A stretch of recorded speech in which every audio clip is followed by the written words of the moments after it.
Breakfast Show. It is a beautiful Tuesday morning, and not just a beautiful Tuesday morning, but a cold morning. I hope that wherever you are, you're just keeping yourself as warm as you can. But you know that we don't cease to amaze you when it comes to bringing you that warm and interesting, epic morning show right here on the Vooka Breakfast Show. My name is Mweketi Maimane, and can't wait to be with you for the rest of the show. So if you just tuned in, just make sure that you stay with us, connect with us on all social media platforms.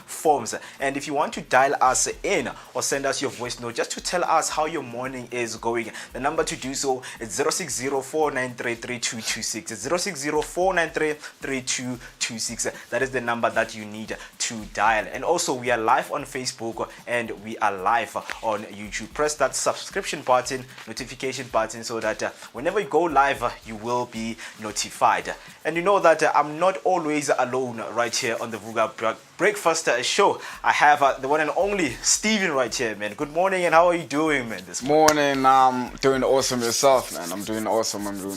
Yeah, man. How are you feeling this morning, man? Because it's a bit cold, man. Yeah. Are you more of a summer person or the winter person? So I'm more of a winter person because it's cold, it's chilly, it's the vibe that's going on. Yeah. It's outside, we're outside. Yeah. Morning breeze. It's been a while since we had rain.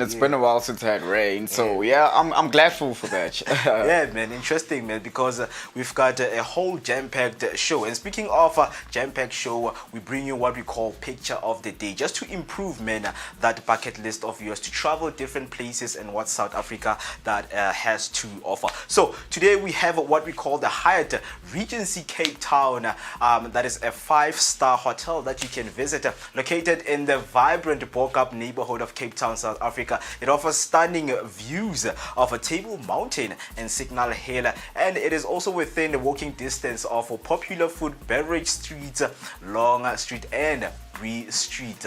The hotel features 137 elegantly decorated rooms and suites with floor-to-ceiling windows or a balcony, a generous workspace, and a well-appointed bathroom with a walk-in rain shower. Guests can enjoy a variety of amenities, including a fitness center, outdoor pool, concierge services, and free internet access. For dining, the Vooka Souk restaurant serves Cape Malay culinary delights with a modern twist.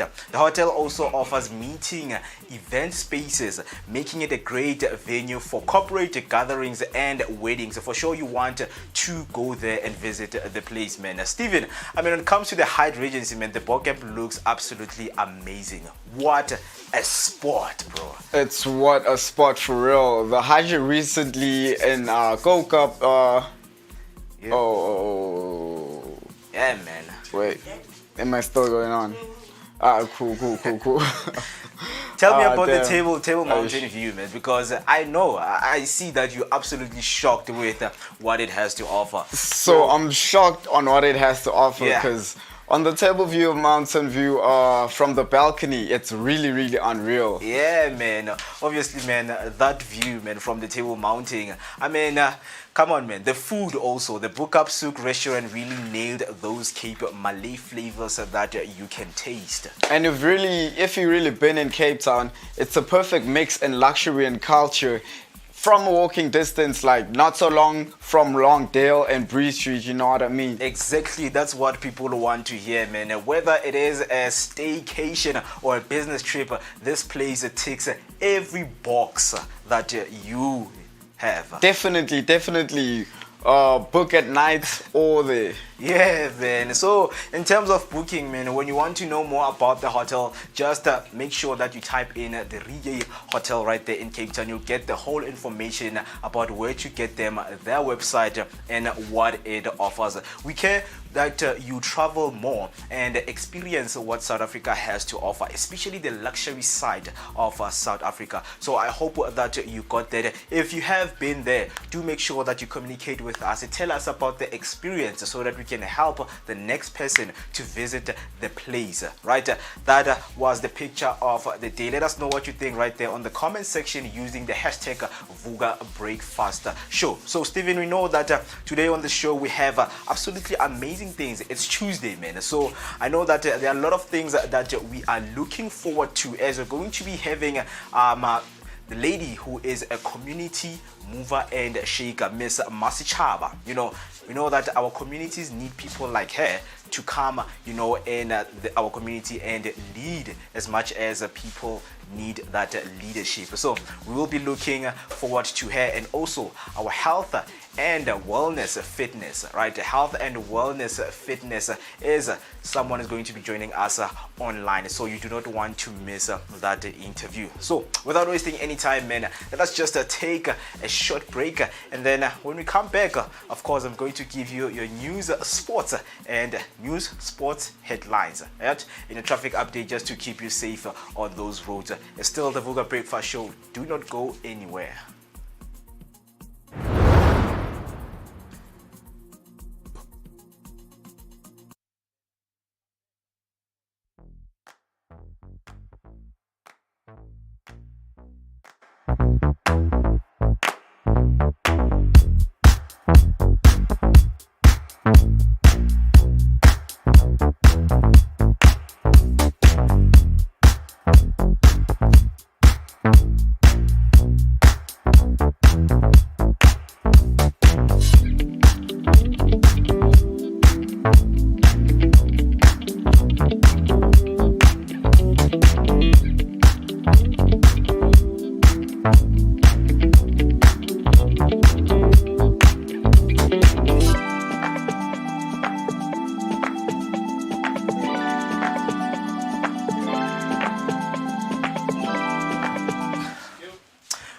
Once again, a very good morning to you. These are your headlines for this morning. Starting off with the first headline: school nutrition protest.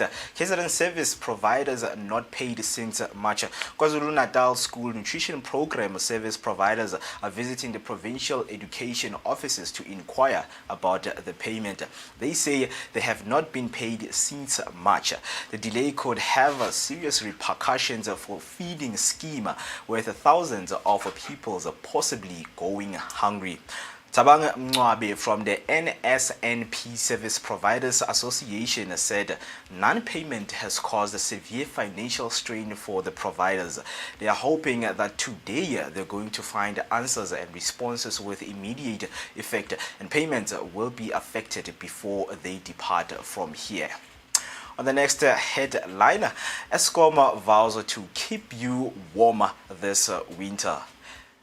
Eskom is confident your heater and electric blanket will work this winter. It says the grid is stable with maintenance progressing and emergency reserves in place.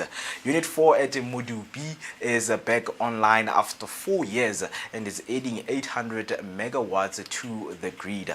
Kubech is showing a strong performance, and Kusile will be fully operational by the end of this month. Another headline, remembering the George building collapse 1 year on. Tuesday marks the year since the George building collapse. A total of 34 people were killed and dozens more injured in the country's worst construction tragedy. Preliminary reports found systematic failures on multiple levels. Now heading over to your sports news, starting off with the first headline, Alexander-Arnold leaves as modern Liverpool great, but fans will feel hurt.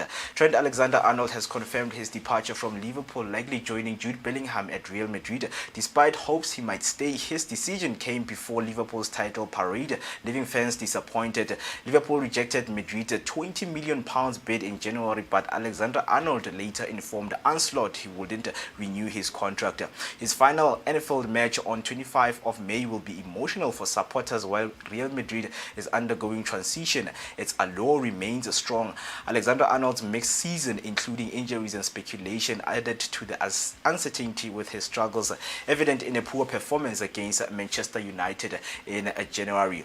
Now heading over to your basketball news, Curry helps Warrior claim decider against Rockets. The Warriors secured a thrilling Game 7 victory over the records The Rockets advancing to the Western Conference semi-finals against the Timberwolves. Stephen Curry scored 14 of his 22 points in the fourth quarter, while Buddy Hield impressed with 33 points, including 9 three-pointers.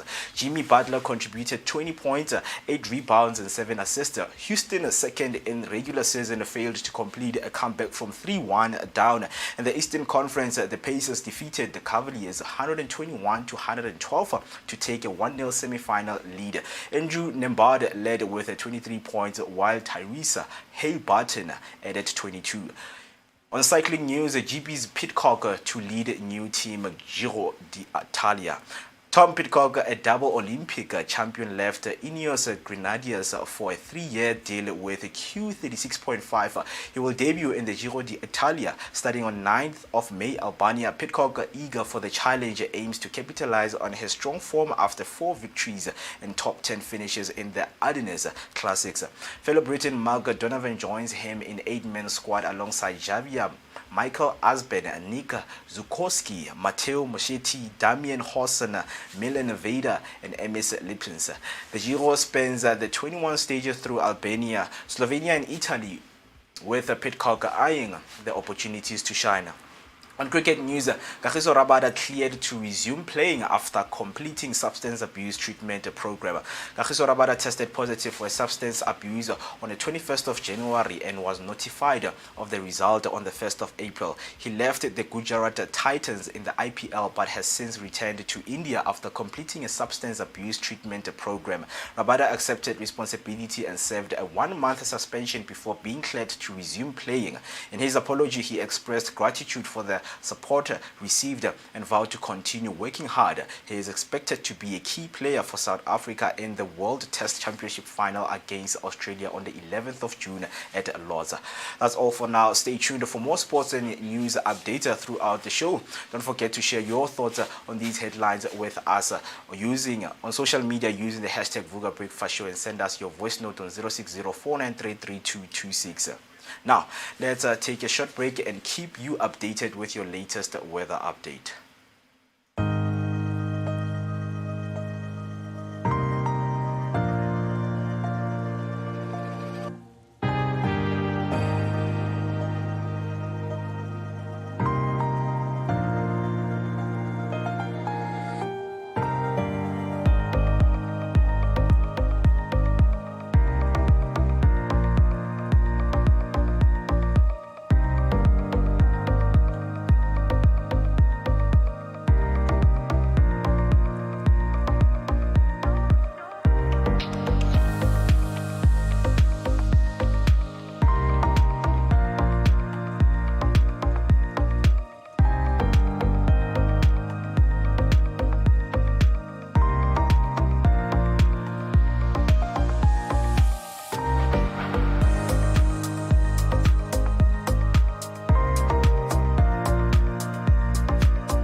Alright, let's keep you safe on those roads with your latest traffic update.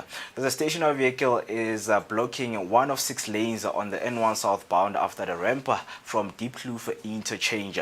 And there's a stationary vehicle that is occupying 1 lane on the N1 southbound Danny Jubete freeway after the ramp from Botha Avenue M18. On another update, a stationary vehicle is affecting 1 of 6 lanes on the N1 southbound at Brakfontein interchange after a ramp from Danny Jubete Joburg Freeway N1 South. A crash has occurred on the N1 North in Centurion just after the Winnie Mandela off ramp.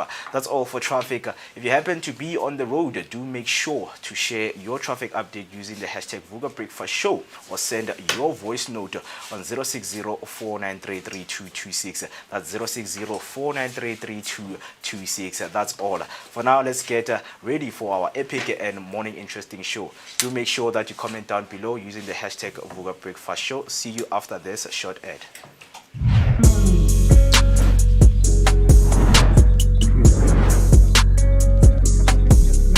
Well, yeah, Super Blossom memory.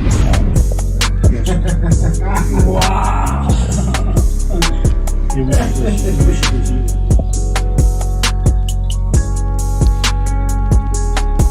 Hey, good morning, Mavuga Mash. And I hope you guys are feeling fantastic. And I hope you guys are also feeling amazing. Guess what? I come back. I was only missing for yesterday, but I am back, ladies and gentlemen. Ubuyile uAfriperi, also known as Miss Berry Blaze, but in the darker the berry, the sweeter the tonton. Now, I hope you guys are feeling fantastic on this wonderful Choose Mazketelo. But to get some tanda, don't forget the hashtags. It's hashtag Vooka Breakfast Show on all social media platforms. Don't also forget to also like and subscribe to our YouTube channel. And of course, if you want to get in tune with us, you can just call us or text us on 060-493-3226. That's 060-493-3226. And welcome, Steven. Yes, it's been a while. This is your boy LXRD_47. Also, my real name, Steven. So if you want to get... So which one do you prefer? Do you prefer if we call you Lord or Steven? Lord, most definitely. What do you mean? Okay, Mudimu Wak.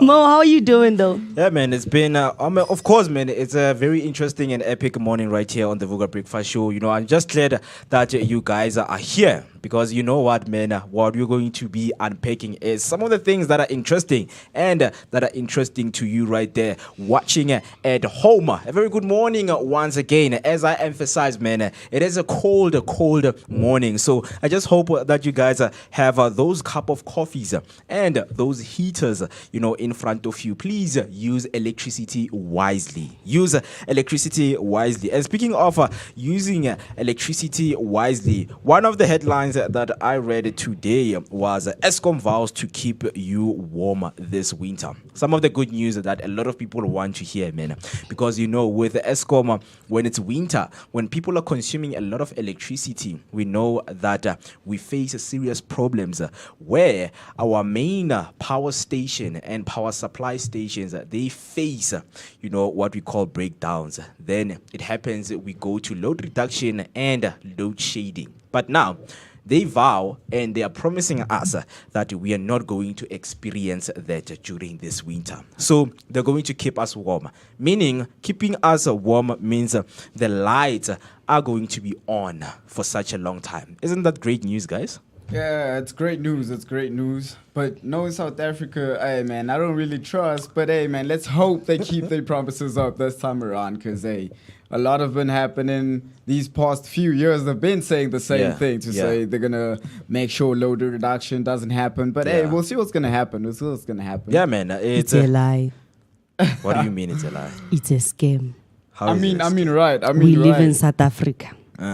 We Eskom. You know, when you start trusting Eskom, like, oh my God, they're totally gonna bye. Yeah. How many years have passed and they always said, do not worry, we have you on winter. Winter is covered. There's not gonna be any load reduction or load shedding. And I'm bam!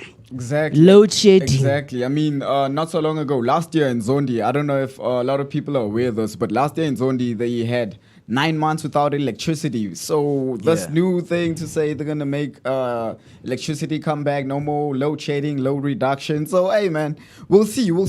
Hopefully they keep the promises up this time. Yeah, man. My power utility Eskom has vowed to keep the country warm this winter, saying the national electricity grid is stable, maintenance is progressing, and emergency reserves are in place. However, should demand increase, stage 1 and stage 2 rolling blackouts may still be implemented. So right now, I just want to go through the ESCOM Winter 2025 plan, the stable grid that has promised to, give us fewer outages. Right here with me, I've got an article that I just want to go through quickly, man, because, man, it's things that we need to go through and read with you, just to keep you alerted.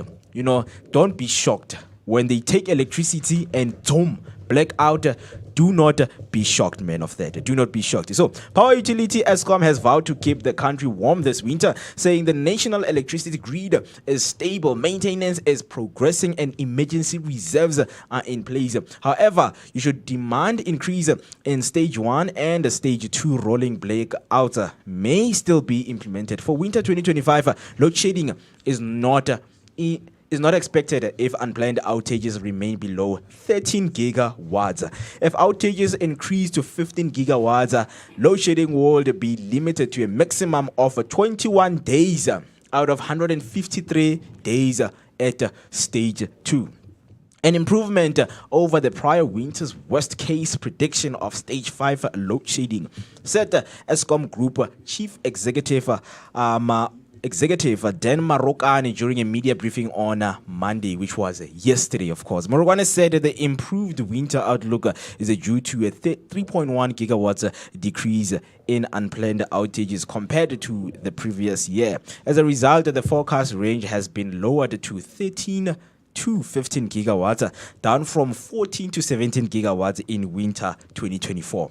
He said last winter had no load shedding, with average unplanned outages at 12.3 gigawatts, significantly below the winter 2024 base case projection of 14 gigawatts. Marokane said this year's winter's outlook is based on an improvement in operational performance and overall efficiency. I mean, if you are looking for positive news, man, I love hearing such things, man. I love hearing such things when executives are coming and telling us that, we vow that, guys, you're not going to experience the load shedding that we have been experiencing. It's good news for most of the citizens. I won't lie. As much as people are skeptical, man, about, yes, load shedding coming back, because we know that in winter we face difficulties right here in South Africa.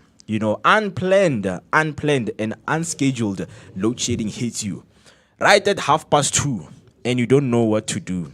So I think it's some of the things that when we looking at them, society needs to be informed about this, because when they vow to you, you're going to take this vow, and then when the election comes, you just put it straight to their face and say, guys, you want me to vote for you, but you vowed that we're not going to have load shedding.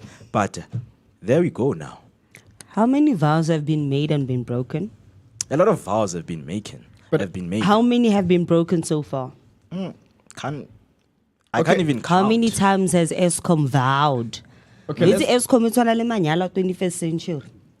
Let's not lie. I think this is the first time they vowed. The other times it was promises. The vows kind of different. So it's like them saying, we are going to make sure we're not going to make the same mistakes. Like, I vow. I put my word on it. Yeah. Okay, right hand on the Bible. So let's trust them. Let's give them the matter of a doubt. Yeah. So, Lord, in the past years, we were in a relationship with ESCOM. Now we have reached marital status, hence they are vowing. So we should believe them. So with the relationships, they cheat, right?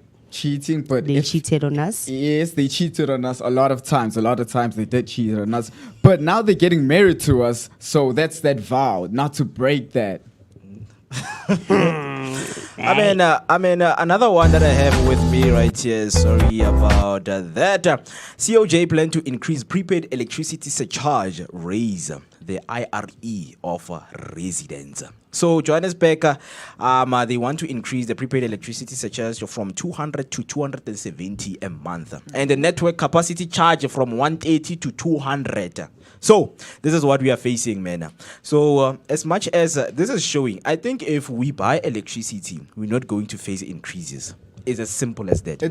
Buy electricity to get more power, to get more stable power stations. Out of curiosity, we keep on buying electricity. Concha, how much debt is ESCOM in? Okay. Because of us. I love the And silence. also, And 700 it's not because of us alone. There have been people within the ESCOM entity itself who have been stealing money, my bro. okay. So it's not because, and those people stole millions. Besides stealing money, let's be realistic. This is South Africa. Not everybody is buying electricity. Not everyone can afford to buy electricity. There's these Yeah. things, they connect... Illegal connections. Illegal connections, you Yeah. know what I mean? And Yeah. currently, if you look at the...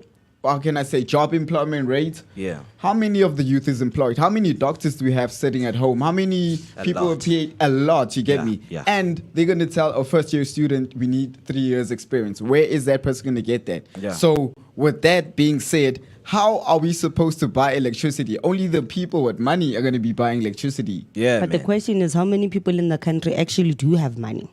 Exactly. It's a small quantity. Yeah, I know that the conversation won't end right here, but all we want to do is just to encourage you, man, just to follow, ESCOM's page when it comes to their updates, because I know Minister Ramokgopa, Minister of Electricity, Khosientso Ramokgopa, always give media briefings on what is happening with our grid. Whether we're going to have an outage, whether we're going to have, planned outage during the winter. So you should keep up with their social media platforms and just let us know, man, what do you think, man, of this headline where ESCOM vows to keep us warm this winter? I know it's good news. It's cold, so people need to be kept warm. Just let me know right there using the hashtag Vooka Breakfast Show. Comment down below. We are live on YouTube, but we are also live on Facebook. Let us take a short break, and then when we come back, man, we give you the best history class that you've never had in your history of your academic years. So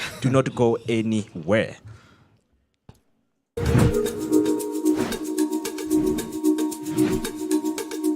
Escape the ordinary and discover the extraordinary with Swellappeal Tours.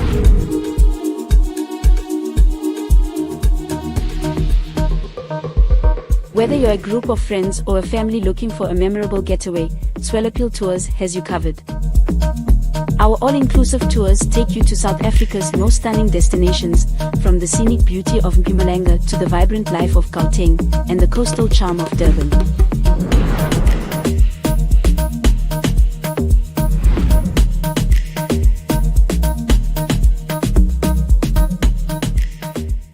Yeah, definitely. Interesting things and epic mornings is what we bring you right here on the Vooka Breakfast Show. You're still with me, Muketi Maimane, Lord 47 and Alfred right here in the studio. Show some love by using the hashtag Vooka Breakfast Show, hashtag Sivugile right there on our chat. And if you want to call us in, man, the number to do that is 06049333226. 06049333226. And also, if you're having a very beautiful morning view pic that you want to share with us, do that and send that picture to that number so that we can see it and experience it with you right here on the Vooka Breakfast Show. And as promised, man, that after the break, we're going to be going through some of the historic moments that took place here and, of course, outside the world, internationally. There are a lot of things that took place. So we give you the best history lessons. I know a lot of people, they hated history with what they've been taught. But here we do it different. We look at the things that are deeply rooted, the things that you never knew of. And when you first time hear about them, you will be shocked. So let me get straight into my first one. So today, Roger Bannister runs the first 4-minute mile. On May 6, 1954, British medical student Roger Bannister became the first person to run a mile in under 4 minutes, right? Finishing 3 minutes 59.4 seconds at Oxford Iffles Road track. His achievements shattered the long-held belief that 4-minute mile was physically impossible, inspiring future generation of runners. Despite windy and rainy conditions, Bannister executed a carefully planned race with the help of pacemakers, ultimately breaking the tape and making history. Interesting. Tell me what you think about that. Now, heading to the next one. Paula Jones accuses Bill Clinton of sexual harassment. So today, Paula Jones, a former Arkansas state clerk, files suit against President Bill Clinton in the federal court in Little Rock, Arkansas on May 6, 1994, asking for $700,000 in damages. The hugely popular TV show Game of Thrones, which was based in George R.R. Martin's fantasy book series A Song of Ice and Fire, debuted on HBO. Paula Jones accused Bill Clinton of sexual harassment while he was a governor of Arkansas, leading to a lawsuit that Clinton attempted to dismiss, citing presidential immunity. The case became one of several scandals threatening his second term, alongside the Monica Lewinsky affair, the Whitewater real estate controversy, and allegation of cronyism. Clinton was impeached by the House in 1998 for perjury and obstruction of justice, but was acquitted by the Senate after a 5-week trial. Interesting. So, heading over to the next one right here, and I think this one is the last one. So, in 2004, the final episode of Friends is aired. The series finale of Friends, titled The Last One, aired on May 6th, 2004 and was watched by 52.5 million viewers, making it one of the most watched finales in US television history. The episode wrapped up major storylines. Ross and Rachel rekindle their romance, while Monica and Chandler adopt twins and move to the suburbs. The final scene sees the group leaving Monica and Chandler's apartment for one last coffee together. Filming took place at Warner Bros. Studios, and the episode was well received by both critics and fans. Today in music, right? Yeah. So in 1966, the Rolling Stones released the single Paint It Black in the US, featuring prominent sitar music played by Brian Jones. That is Today in Music. And then Today in Sport, in 1954, English athlete Roger Bannister becomes the first to run. Oh, yes, you already did that. Sorry. I gotta get that in pela, guys. When I see my history, right, it reads out basically everything that happened in history. And it has Today in TV, Today in Music, and Today in Sports. Yeah. I forgot that you read Today in Sports. Sorry about that. Oh, I have a Did You Know? So during a trip to Syria, Pope John Paul becomes the first pope to enter a mosque. That was in May 6th in 2001. So he became the first pope to ever enter a mosque. Yeah, very interesting, man. When it comes to history, we have a lot of things that we can revisit and look out for. So just let us know, man. If you picked up one that you know, let us know right there in the comment section that, hey, guys, this one I know, and it played a significant role, and this is what I've learned about it, man. So in terms of looking into history, drawing back to what happened 50 years, 70 years, it's very important to look at the number of days that we are into the year. So you've been asking yourself, man, since today is the 6th of May, what number is it? Are we into the year? Because yes, it is very important. Celebrate each day like it is your birthday. Today is the 126th day of the year and 127th in leap year. Right? So we are left with 239 days left. So you should make sure that those 239 days, you make an impact in your life. Do something, man. Do something impactful, right? Because there are a lot of days left. And in terms of weeks remaining, we are left with 33 weeks that are remaining. So if you owe someone, just know that you're left with 33 weeks, man. Right? Yeah. So now, obviously, one of the most important one that we always go into celebrating people's birthday, who is growing up, whether it's a celebrity, whether it's a friend, whether it's your partner, we do it right here on the Vooka Breakfast Show. So on our celebrity birthdays, we have a Meek Mill on the first one. Born today, May 6, 1987. He is turning 38 years old. Interesting fact about him, with his unique style and powerful stage presence, he has become one of the most influential figures in the hip-hop world. Born Robert William and known as Mr. Philadelphia, he is a hip-hop artist whose first studio album, Dreams and Nightmares, reached number 2 on the US Billboard 200. You guys familiar with Meek Mill? Yeah, Meek Mill. Meek Mill is a big artist. Yeah. Yes. Shout out Chicago. Meek Mill, Yeah. man. Yeah, So he's shout out, 38 man. now. Yeah, 38 years, man. Nakole ba mo tshwarana nang jare ke? Eh? Nakole ba mo tshwarana nang jare ke? I don't know. He was arrested. Yeah, he was Yeah, arrested. he was He's an arrested a couple of ex-convict, bro. times. It was, Yo. Yeah, a couple of times. But hey, besides being the ex-convict, he pushed on. Yeah, right. So another one that we have right here is Naomi Scott. Born today in 1993, turning 32 years. Interesting fact about her, she began her career on Disney Channel series Life Bites. 2008 and 2009 gained fame for her role in the musical film Lemonade Mouth. Actress who played Maddie Shannon on Fox science fiction series Terra Nova in 2011. She also starred as Lud in the 2013 short film Our Lady of Lords. She landed a starring role in 2017 adaptation of Power Rangers. She was casted Princess Jasmine in Disney live action remake of Aladdin. Happy birthday to her, man. Happy birthday, happy birthday. happy birthday. And another one who is growing up, and it is, of course, the last one for today, is the one and only Cole Palmer. Ooh. Oh, it's Cole Palmer's birthday. Cole Palmer, man. I mean, you know, speak about the Cole Palmer, man. It's cold. And his nickname, of course, is Cold. If you don't know, you Palmer. know. Come on, man. Born today, 2002, Slabama 2000, President Ama 2K, turning 23 years old today. Interesting fact about him, youth career, Palmer developed through Manchester City's youth academy before making his professional debut.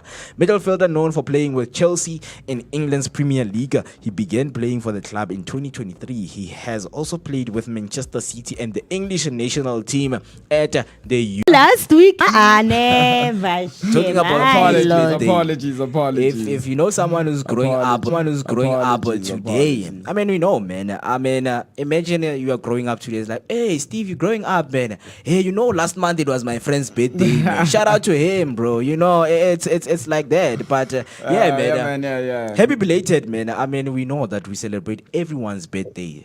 People come here in our chat, man. They come, yo, guys, I forgot to tell you, man.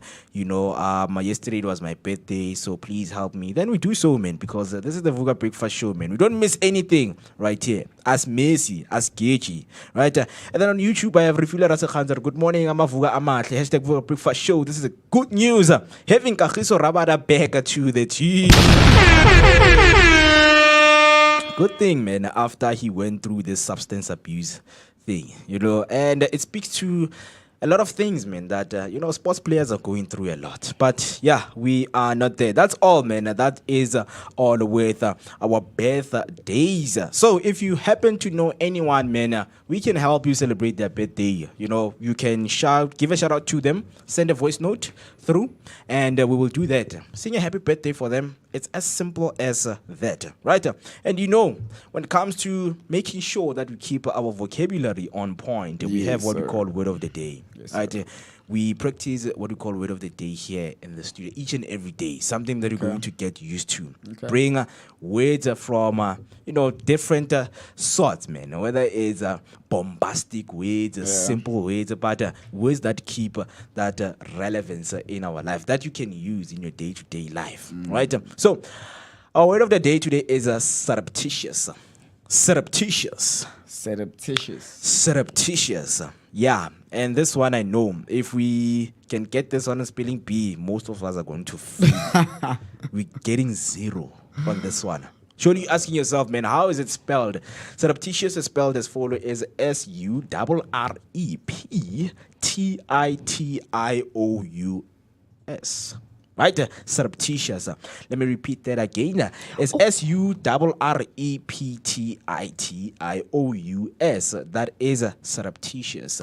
And you might be asking yourself, what does it mean? And how can I use it in a sentence? But starting off with the meaning of surreptitious, it means to keep a secret, especially because it would not be approved of.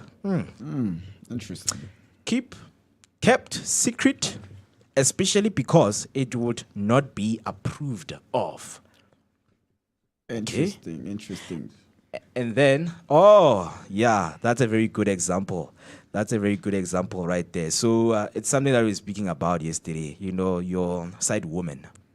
Right? Oh, yeah? Yeah, so you don't want, because she's not going to be approved, of course. Like so you your have wife is to- going to be like, this one I like her, bring her in. It's someone that you want to keep secret. And of course, man, if you are someone who is working and you don't want your wife or your girlfriend to know how much you are earning, then you always put that money aside and then you show her, this is how much I earn.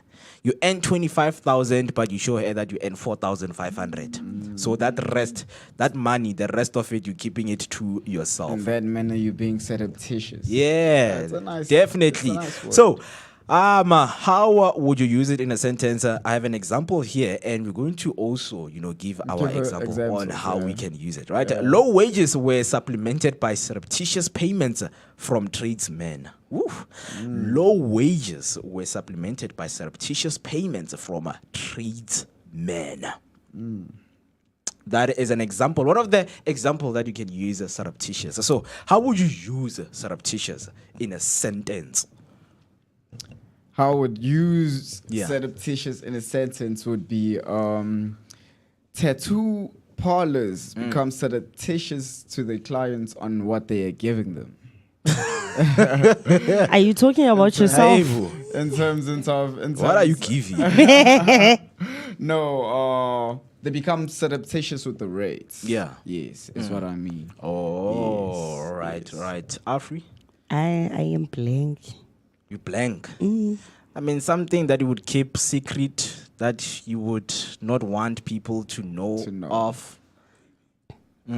A baby. Oh no, I don't lie about my kid. I trade you straight up that I got a kid. I'll be turning 30 this year. I'm not supposed to say something. Oh no. He's a butt cheek, but I do talk about him. I am not surreptitious about my age, my kid, or the dad. The dad is Straight up. surreptitious. The dad is something. I can't even say the word. That is the one that's surreptitious. Surreptitious. Yeah. But honestly, how I would use the word would be every time when I go out on a date, there are some of the things that I become surreptitious about because I can't give everything on the first date. So Have to Like keep- paying the I bill. keep them. You Yeah, have to keep it under wraps, I on keep the them low for the key. right time. Yeah. You I can't just know. do a Nanji, you just Know give everything, everything. yeah. Expect to you the to pay the floor. bill. Yeah, man. And I believe that everyone should be like that. Let's all be like that, guys. Just to avoid some of the things, man. Like already, man, you have given the whole book. You have booked, like you have launched the book on the first date, my brother. Why are you doing that, my sister? Why are you doing Why are that? you doing that? Why? I mean, you Why? can't tell the person about your whole self, man. You just Yo. met them. You don't know who they are. So you have to be So surreptitious you have to on be how many surreptitious, kids you have or whatever. You have to keep it. Yeah. Hide. Don't be scared to hide, man. Yeah. Some of the things are necessary to be hidden, guys. Yeah. We need to hide. Me, I can't, man, but it's gonna come out one way or another. That, oh, by the way, my son, and I'm going to tell you about it. And you ask me like, how old are you this year? I'm like, oh, no, I'm turning 30. I'm not gonna lie about that. Yeah.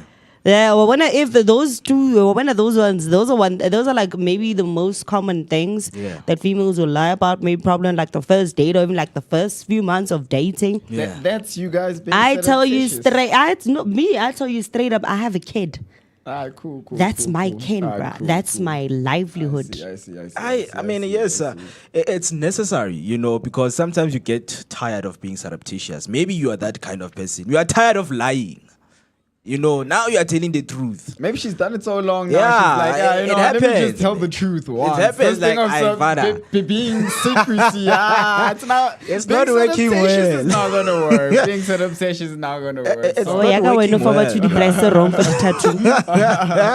Umlela muthi no, my bro, it's like gonna cost you 350 for that eng. When it come down, no, I said 650, my guy. I said 650. no, that's in terms of But my word of the day is No, you can't come with your own now. cool. Okay, let's hear it. Let's give you an opportunity. We have a timetable left. Because they say we are suppressing you here. We are live, Baba, here. What's your word of the day? Instigate. Instigate. Yes, instigate. Oh, so you instigate to be surreptitious to your customers. No. What does it No, mean no, for no. someone who's watching So and doesn't understand? for somebody that doesn't understand what the word instigate means if you see there's a situation boiling and then you're adding more fuel to make that a big thing. People love doing that for some Or like reason. when you So hike you're your prices. instigating. Yeah. So for example, let's say me and her get into an argument. It's amusing to you, and then you come to me and be like, "Yo, are you gonna let that? Are you gonna let that slide?" Yeah, come and then on, you go man. to Do her something, also. bro. Yeah, Do something. Yeah. Instigate. I mean, it makes sense, man, because with this one that we're doing right now, I mean, some of the people, they instigate being surreptitious. Like you are aiding on being, secretive with a lot of Could things. work like that, could work you know, like that. That's why you end up being honest. Because you are instigating on being surreptitious. It happens, man. It's life. It's life, right? A Bo surreptitious ga o tla se bua relationship. maka wena o tla dula ntse o bua maka ga ile go rona re tlwaetse o ntsha puo pha ra go bua puo pha ile teng hela ya I'm an honest person you've ever met in your life, bro. Everything about me is just like that. how I'm old, bro. You understand? Hence I'm maximum, bro. Like Maximum. my honesty is maximum. You know, I can't lie on the lowest temperature. See what just happened there? Perfect example of instigating. I can't lie on the lowest temperature. Man. So But yeah. your behavior. So a surreptitious relationship, your behavior is that of a surreptitious nature, and the opposite of the word is blatant. Blatant, Right? Yeah. So. Oh wait, so basically we have a very surreptitious government Yes. Surreptitious. because they keep How are on they lying to us. They keep feeding us lies. Our government is very surreptitious. No, man. Government is doing what the government Hey, is they doing. lieg. Groot nie bietjie nie. At least you have electricity now. People can see. You have Wi-Fi. Yeah, you out here. You know, there's access. Go itlhelaneng. You know, sometimes in faith, when you do these things, instead of building, you get a tender of building 2 schools. Build one, eat one. Some of the things are here. Wait, are you encouraging that? I'm instigating. Yeah, she's you know that, but she kind of has a fact to say they being. I'm not trying to take any time, but Yeah. in a short Yeah. way, I can say it is. You are the government. We are the people that are doing tenders. I come to you. I'm like, I need 100 million to do something, and then from that 100 million, I only use 50. The other ones, I don't know what happened to it. So Yeah. that's I that. mean, it's a conversation for another day. I want us to speak about, how corruption sometimes can help a lot of people. Like corruption. No, I know it's sensitive. I have it's time. very, very sensitive. I have time. It's very, very sensitive. Have time. No. I mean, look at some of the what do you call them? First world countries. Do you think they did all of that in honesty? Let's be honest. Actually, corruption you was do implemented. have a point, right? You do have a point. Yeah. You do have a point. Yeah. Yeah, so Yeah. corruption was implemented. It's all about how you use that corruption. Imagine if I use the corruption to empower my people, right? That's good corruption. It's corruption at the end of the day, but you're using it for good cause. Yes. But it's still corruption. Why are you encouraging him? No. Instigate, my brother. What No, he's saying is, no. listen. I have time, Let me guys. give you an No. analogy. Here's an analogy. Now, a guy that's raised a kasi, I guess next, ne? Uchonchi Moto to feed his family. He's doing corruption for a good cause, but it's still corruption. Aye, that one is crime. Aye, you must Corruption is also crime because you're crime. stealing from people who are supposed to benefit from the money that you got eventually. Let's not be corrupt, guys. Let's not be corrupt, No. guys. It's not good being corrupt. Don't even explain now. What? It's not good Okay, being corrupt. let me go there and include people right here. So, Please do. okay, let me welcome you guys right here who've just joined. I have Tembim Niar, a very good morning team. Hashtag Vooka Breakfast Show. Hashtag Sifugile. Hashtag Amavuga Mahle. Tuesday, my kettle. Hashtag I choose my fam. Hashtag Team Breakfast Show. Have a blessed one. Thank you so much, Miss Tembi, and also have a blessed one this morning. Neriswam Niar, good morning. Hashtag Vooka Breakfast Show. Sifugile. Happy Tuesday, guys. Happy Tuesday to you too. I hope you stay with us until the rest of the show. And then Nelly, so I would like to think that I'm honest, but if I do lie, I lie to protect. Is that a bad thing? It's what I'm speaking about. She has a point. You can lie To protect. Yes. Doing it for a good reason, but you're still Good lying at the end of the day, you know? Yes. Yeah, I mean, you know, Hori, she's crazy. So let me lie. Just lie and mice it. yeah, you know, so it's these kind of things that I'm But speaking that's about. one thing also, it mustn't be a norm. Try be honest also. Don't lie all the time. Once, ne? Yeah, just Take once. just If the a government bit. gives it, Yeah, just just scoop a bit. nyana. I like the fact that you said you Skupiana. do not lie and you just keep on revealing how much you lie. What do Oh you my mean? gosh, Mo. You just said, mean- no, I'm not so surreptitious. No, you know, guys, I speak the honest truth. And well, no, carry on, my brother. Now let's hear the next comment. What you're saying to me is that I'm lying about being honest. How can I lie about being honest? Because I'm honest. It's an honest lie. You don't get it. Right? It's swept under. It's And swept then, under. Oh, wow. But to answer Nelly, so it's not a bad thing because you're protecting someone, and it depends on the situation. What kind of person are you protecting? Because sometimes you may be protecting someone who is not even good at all, right? So you just have to look at the person that no man, ingwele, like this guy is a good guy. So let me lie just to protect him. Because sometimes, let me say a situation, a simple situation. Listen. A simple situation, ne? Because there are scenarios whereby it happens so quick. Like a criminal comes, snatch the bag, and then the police are like, no, it's you. And then while they come, you are the only one who saw that, no, he's not the one who took the bag. And the police are like adamant, no, we're taking him in. So you have to lie for the guy, just the police can let him go. Nene? So what you're saying is no, wait. People are wrongfully arrested. It's a case of being wrongfully arrested. Sometimes the law doesn't play into the witness testament, right? So they will say, no, it's him. But you were there and you have the opportunity to save this guy. And you see that being honest is not going to save the guy. So you have to lie to protect this guy. So I guess it depends on how big is the lie, and don't lie all the time, man. Yeah. For good cause, you can once, 2 times. That's it. Yeah. Let's Just to answer Nelly, just be a good person, please. So Banele says, no, Afriberry, surreptitious doesn't mean lie. It means to not disclose. There's a difference. Yes, the government is surreptitious. They are not lying. Yes. They are secretive. Like, what did the government do to you? Because me, I'm benefiting, bruh. We are benefiting. Right. Zinzare, good morning, Vooka Nation, Vooka Breakfast Show, Sivugile. Happy Tuesday, Mavuka Amahle. Happy Tuesday to you too, Ms. Tuesday Zinzare. to you. And then Banele are not paying electricity. Is it corruption? Not paying electricity is corruption on how you doing it. How you doing it? Just do the right thing, please. Yeah. Because now we complain, guys. Hey, the government is eating. Hey, It's the eating, government it's is eating. what? We are What? also eating illegally. I mean, Having electricity like illegally is also eating illegally. it's eating illegally, but You know how it feels. we know how it feels. It feels nice, but think about this, ne? If you were the government, weren't you gonna do the same thing they're doing? I was. Exactly. Yeah. So let's go. But they're doing it on a much more bigger scale. That's the difference.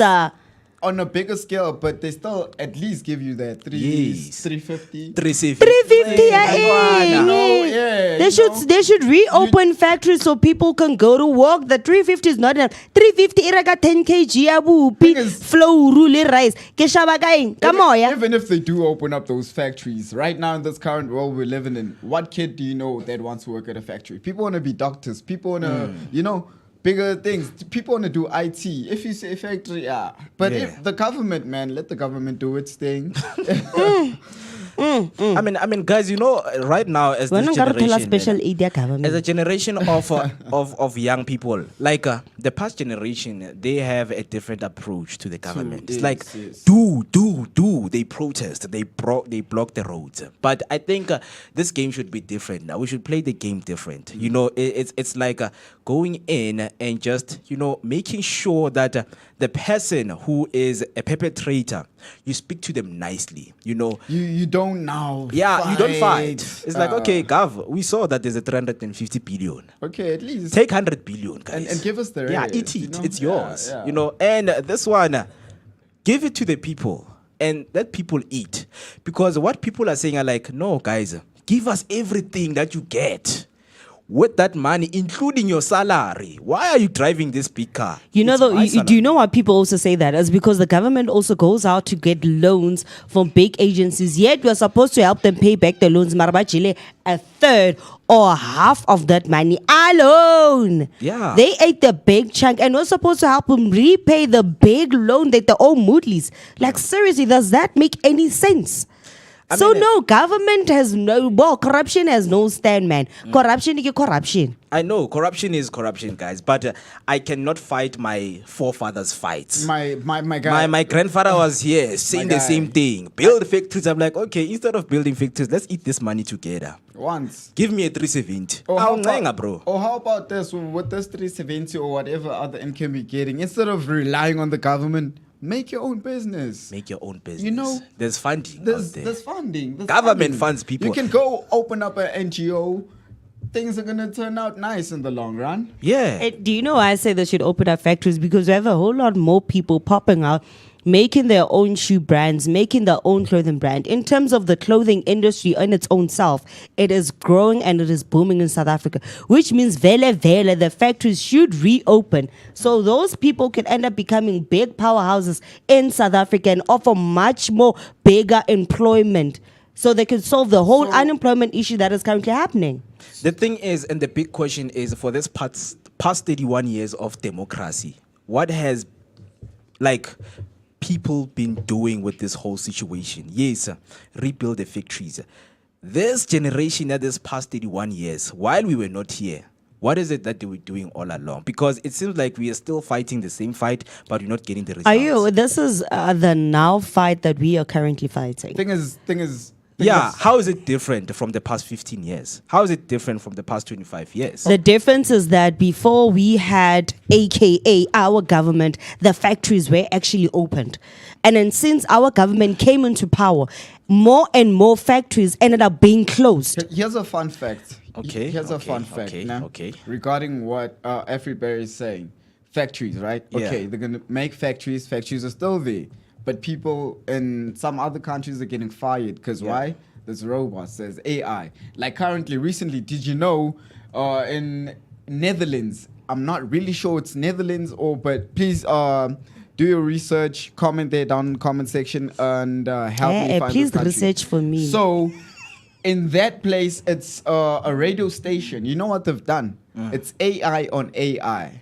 Yeah. They are eliminating humans now. So if you're going to say this factory thing, okay, cool, the factories will be there, but then there's going to be robots there. Now you're going to be fighting a fight to say, the robots are taking our jobs, what. So, build your own stuff, bro. Do your own thing. Yes. And then Maria right there on YouTube. Good morning, Vooka Nation. Good morning to you, Maria. Hope you're having a very good morning. And then Banela RSO. Is there a big lie, small lie, acceptable lies, unacceptable lies? I thought all stones in water, big or small. There So- are lies we should tolerate, there's lies we should tolerate. There's lies that We are should not intolerable. tolerate. Yeah. You know, Yeah. if the government builds a hospital, there are no doors in the hospital. It's fine. We'll put the doors ourselves. As long as the hospital. But if there's no hospital, now What we are happened to going the budget somewhere, for the man. doors? Budget for the doors. They ate it. It's fine. Eat the money for the doors and the handles. there's also a thing called a white lie. A lie to protect Yeah. someone. Like, for example, let's say you're a parent, right? You're a parent. How can I put this now? How can I put this? Quick. I'm waiting Okay, for this hypothesis. Listen. A white lie. Your child. There's a tooth fairy. Yes.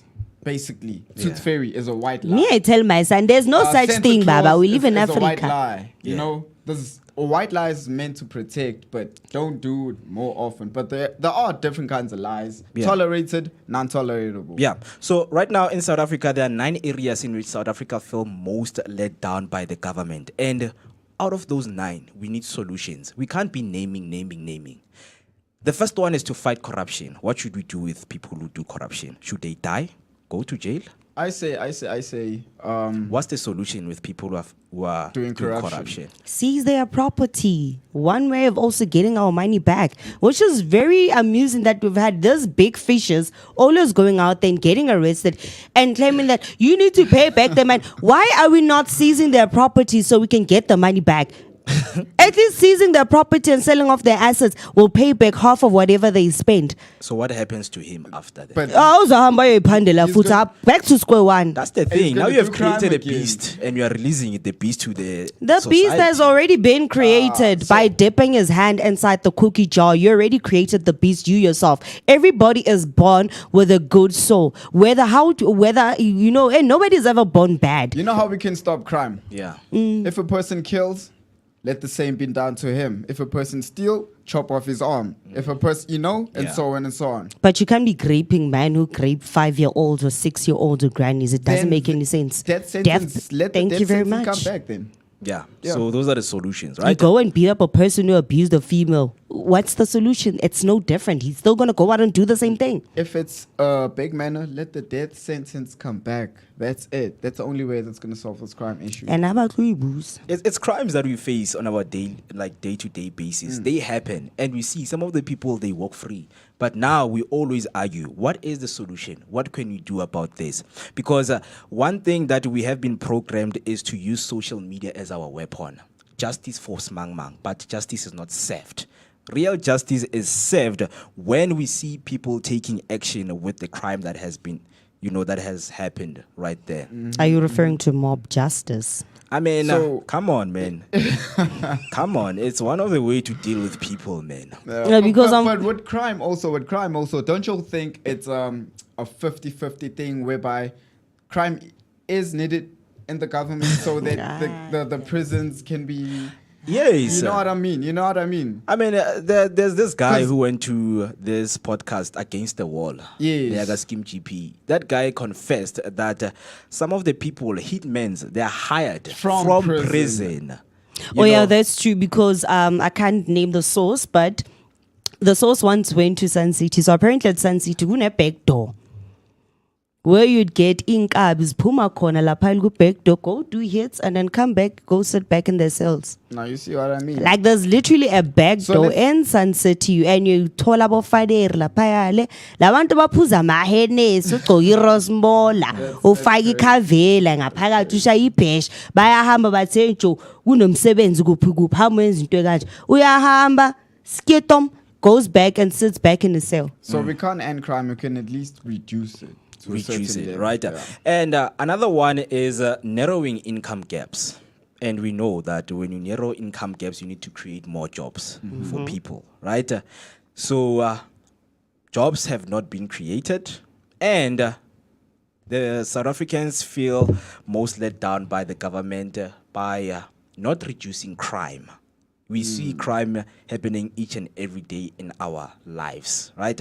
Keeping the prices down. Managing immigration, improving standards of the poor, managing the economy and electricity supply. Those are some of the things that The comment we are section. facing, right? We are facing right now in South, and we need to fight them. And how long is it going to take us to fight this thing? And what way should we, or a man of approach? Some countries, when they saw this, are like, no, let's go to war, guys. Because this is an endless way of us becoming poor. But is war going to be beneficiary though? Because after war is much more poorness. So unfortunately, war won't be beneficial. For example, when it comes to the illegal immigrants that we have coming into South Africa, that's an issue that could have and should have been solved like a long time ago. It's Yeah. because the laws are not being implemented. We have so many people working around hana permit. Yeah. Hana working visa, hana li student visa, marobala ko UJ. I mean, Panyaza. For such a long time, why have these laws never been implemented? Yeah. The only time they only start getting implemented, it's if somebody, let's say maybe a South African goes and unfortunately murders somebody from a different African country. Yeah. That's when you find the immigration department basically doing roadblocks with the Home Affairs department. And that only lasts for like a week or 2 days. Why does this thing why doesn't it carry on for a much more longer time? Why does it keep lasting for a minute, a day, an hour? Why? This goes back to what we were saying with the corruption thing. Yeah. So that's not going to stop until people stop getting greedy. Because the government also does take money from these things, you know, so we hear from other sources. No, Yeah. but in all honesty, when it comes to the whole immigration system, it could have been stopped a long time ago. It The could have, problem yeah, I agree with Babo, you. so we I have agree with we you. have public officials that are too lazy to actually go do the job that they're being paid for. They'd rather sit their bosoms on a chair and just toil around in the office and not do what they're being And paid just- for. What I'm saying is that we have systems that will roll out, that will start, but no, khona no ra tsamaya, re lo tlhasela, re tsamaya le immigration department, re tsamaya le Department of Home Affairs to check everybody that says I'm a South African has a supposed ID, whether the ID actually pops out in the Home Affairs department. But instead of that being an ongoing system and literally cracking down and deporting anybody that did not come here legally, it stops midway. Why does it stop? Why does it not continue? Yeah. And then it moves right there on YouTube. Yeah, la bua. Wait. He's prat, man. And then comes back and say eliminating is a strong Stephen. But AI is slowly making quite a lot of individuals in different industries obsolete. Right? Yes. That is where we are. Okay, yeah, elimination is a strong word. Obsolete. Thank you for that one. Yeah. And then Banela says we need social entrepreneurs who care about humans as opposed to greed and maximizing profits. Employ more human and less AI.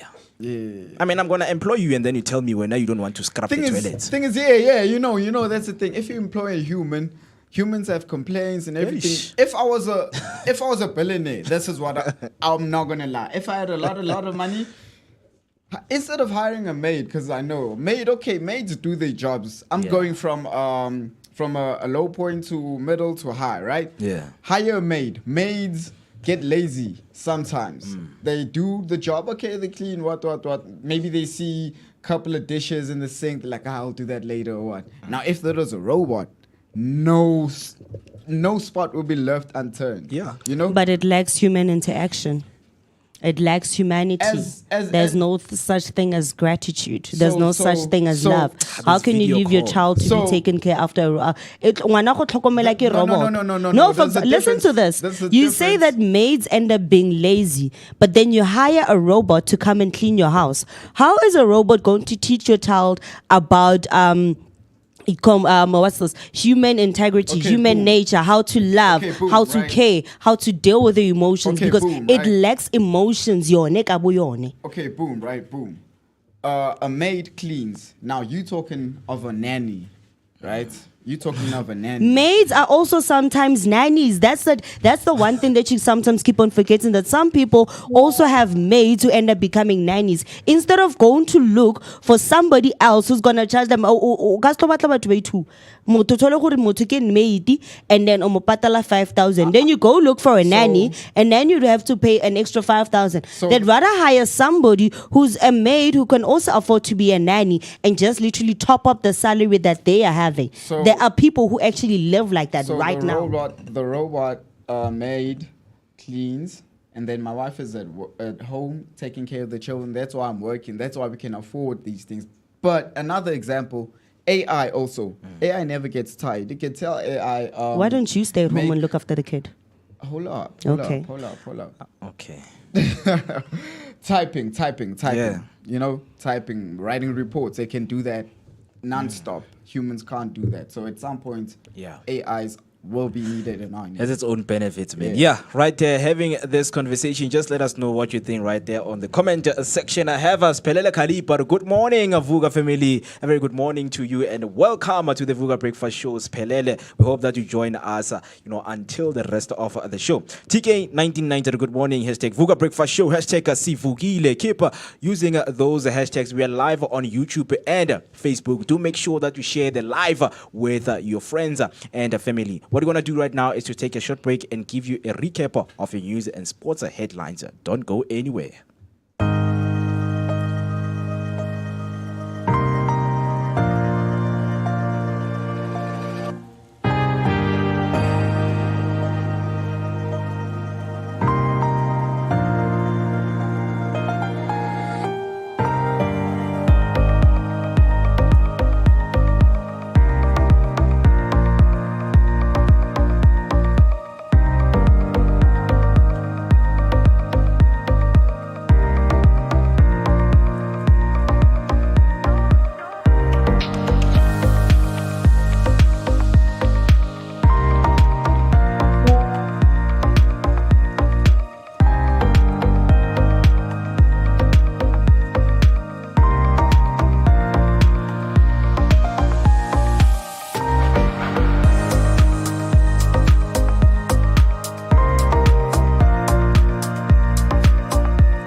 All right, once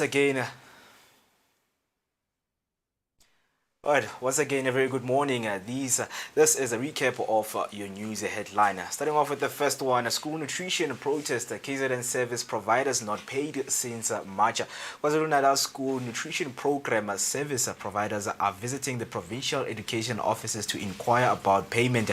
They say they have not been paid since March.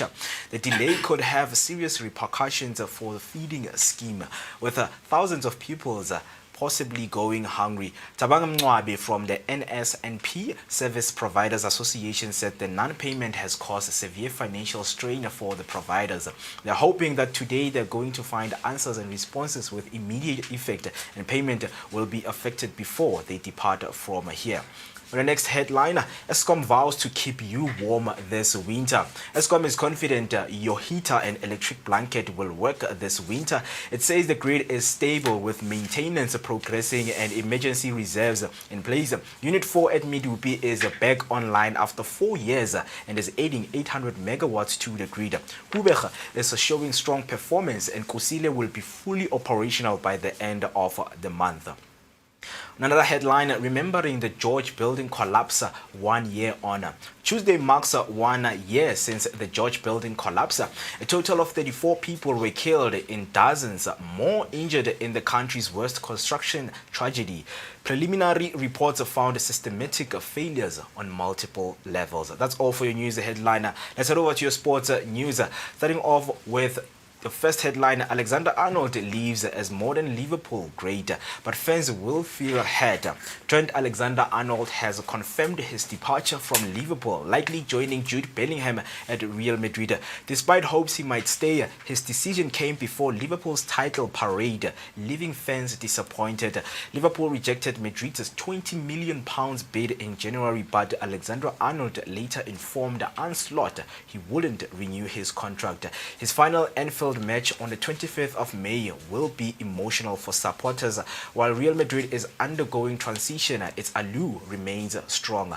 Alexander-Arnold's mixed season, including injuries and speculation, added to the uncertainty, with his struggles evident in a poor performance against Manchester United in January.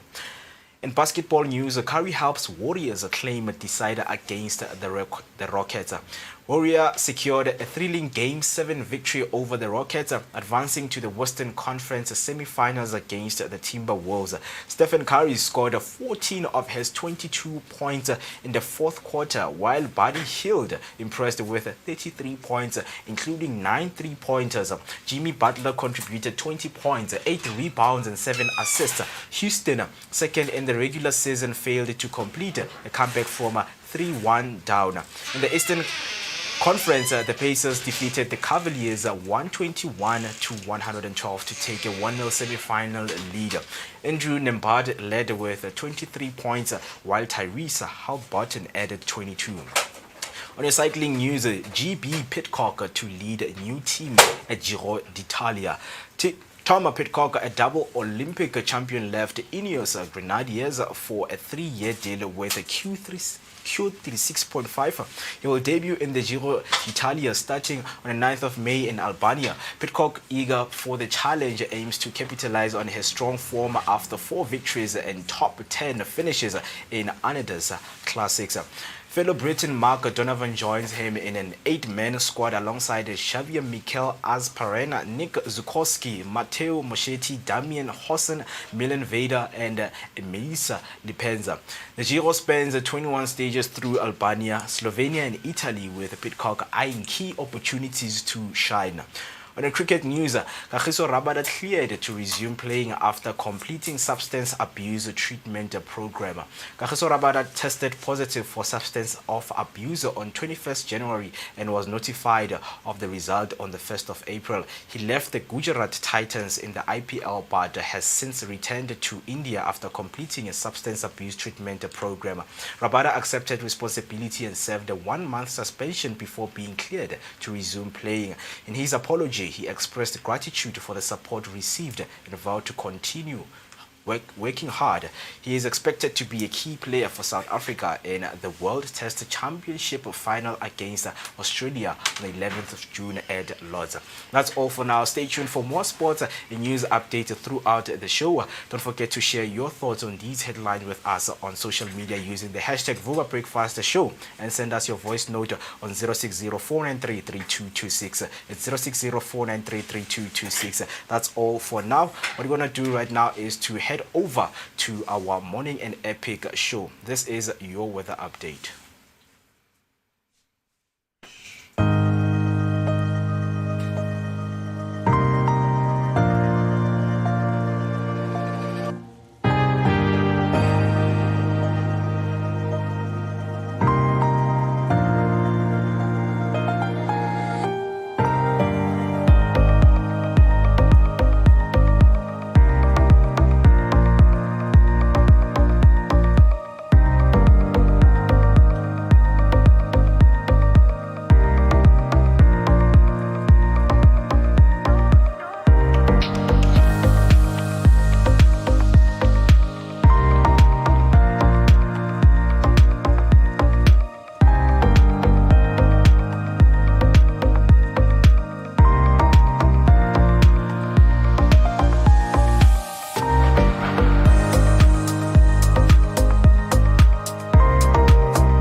morning, good morning, good morning. Ke go dumedisa ngwana ko ga ibile ke a go amogela to what should by now be your favorite rendezvous right here on the Vooka Breakfast Show, brought to you by the Blinko Network. But of course, if this is your first time hanging out with us on this lovely Tuesday morning, of course on the 6th of May 2025, I welcome you.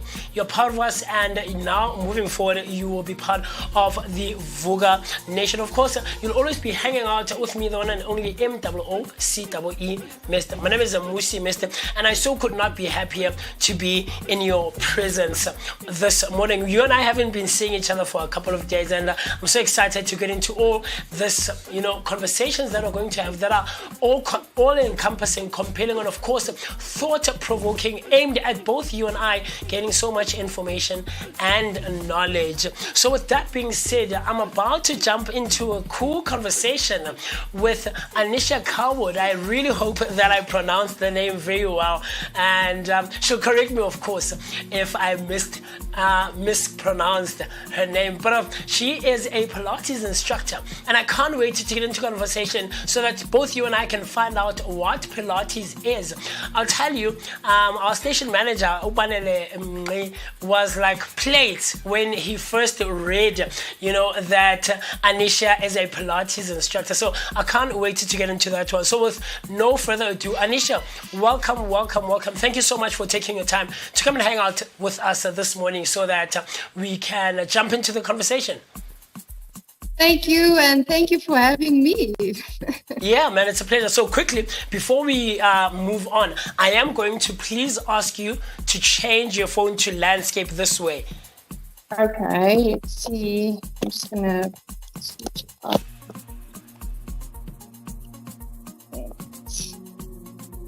To put it onto something. Okay, so it's way better. But one more thing, on your phone, on your settings, please change the setting to auto rotate. Let's see.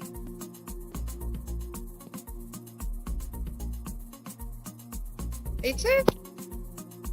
Not yet. Rotate. That is Settings. On the toolbar, it should be on your top right corner when you pull down the toolbar. I see. The settings for data and Wi-Fi and all of those things. You see where you switch those on? Isn't that good? It's just here.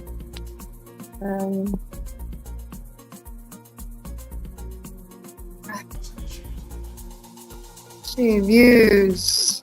Are you using an iPhone or a Samsung? It's Android. It's actually OnePlus Pro. Okay, no, that's cool. No worries. We can move on. No option there. Sure. So thank you once again. So quickly, just to jump into the conversation, because like my station manager and myself, I don't know if you can see on your screen. Yes.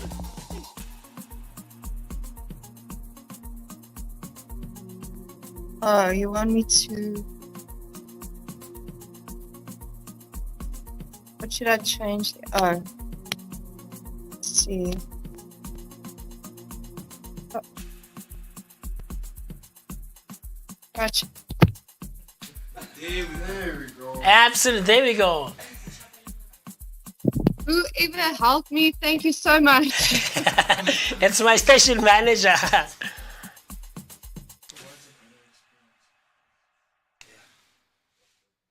Are we good? We are, absolutely. This is way better.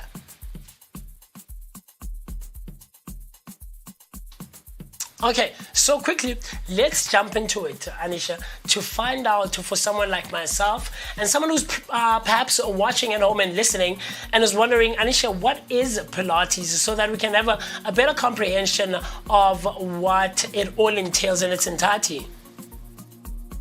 Okay, so it's a low impact exercise system that targets body awareness and your strength and your flexibility. I see. I see. So quickly before you continue, we're gonna take a very, very short break so that both you and I can run to the loo, grab a glass of water, and then you and I will see each other right after this very short ad break. But Anisha, I am going to ask you if you can position you. You can move it a bit backwards. Wow.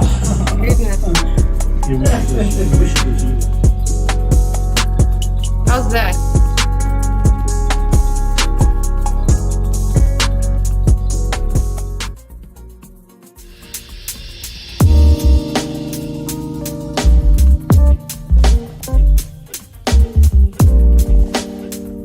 My name is Musi Mist. My name is Moketi Maiman. Catch us every weekday morning, Monday to Friday, between 7 and 10. Right here on the Vooka Breakfast Show, brought to you by the Blinko Network. Always bringing you the best content possible. Vooka Nati, wake up with us and kickstart your day on a great note.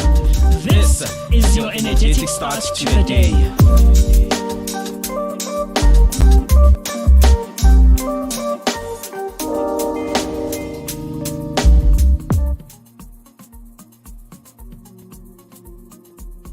If you have just tuned in and absolutely just joined us, you are absolutely right on time, right on schedule to catch your favorite rendezvous right here on the Vooka Breakfast Show, brought to you by the Blinko Network. This is, of course, where radio meets TV, and you'll always be hanging out with me, the one and only MOOCEE Mester. My name is Musi Mester, and I'm so happy to be both in your presence and your company. The time right about now is 42 minutes past the hour 8 o'clock. That's almost 15 minutes before the hour 9 o'clock on the 6th of May on a Tuesday morning. So before the break, we are jumping into the conversation about Pilates with Anisha Carwood. Anisha, please tell me quickly, am I pronouncing your name correctly? Sorry?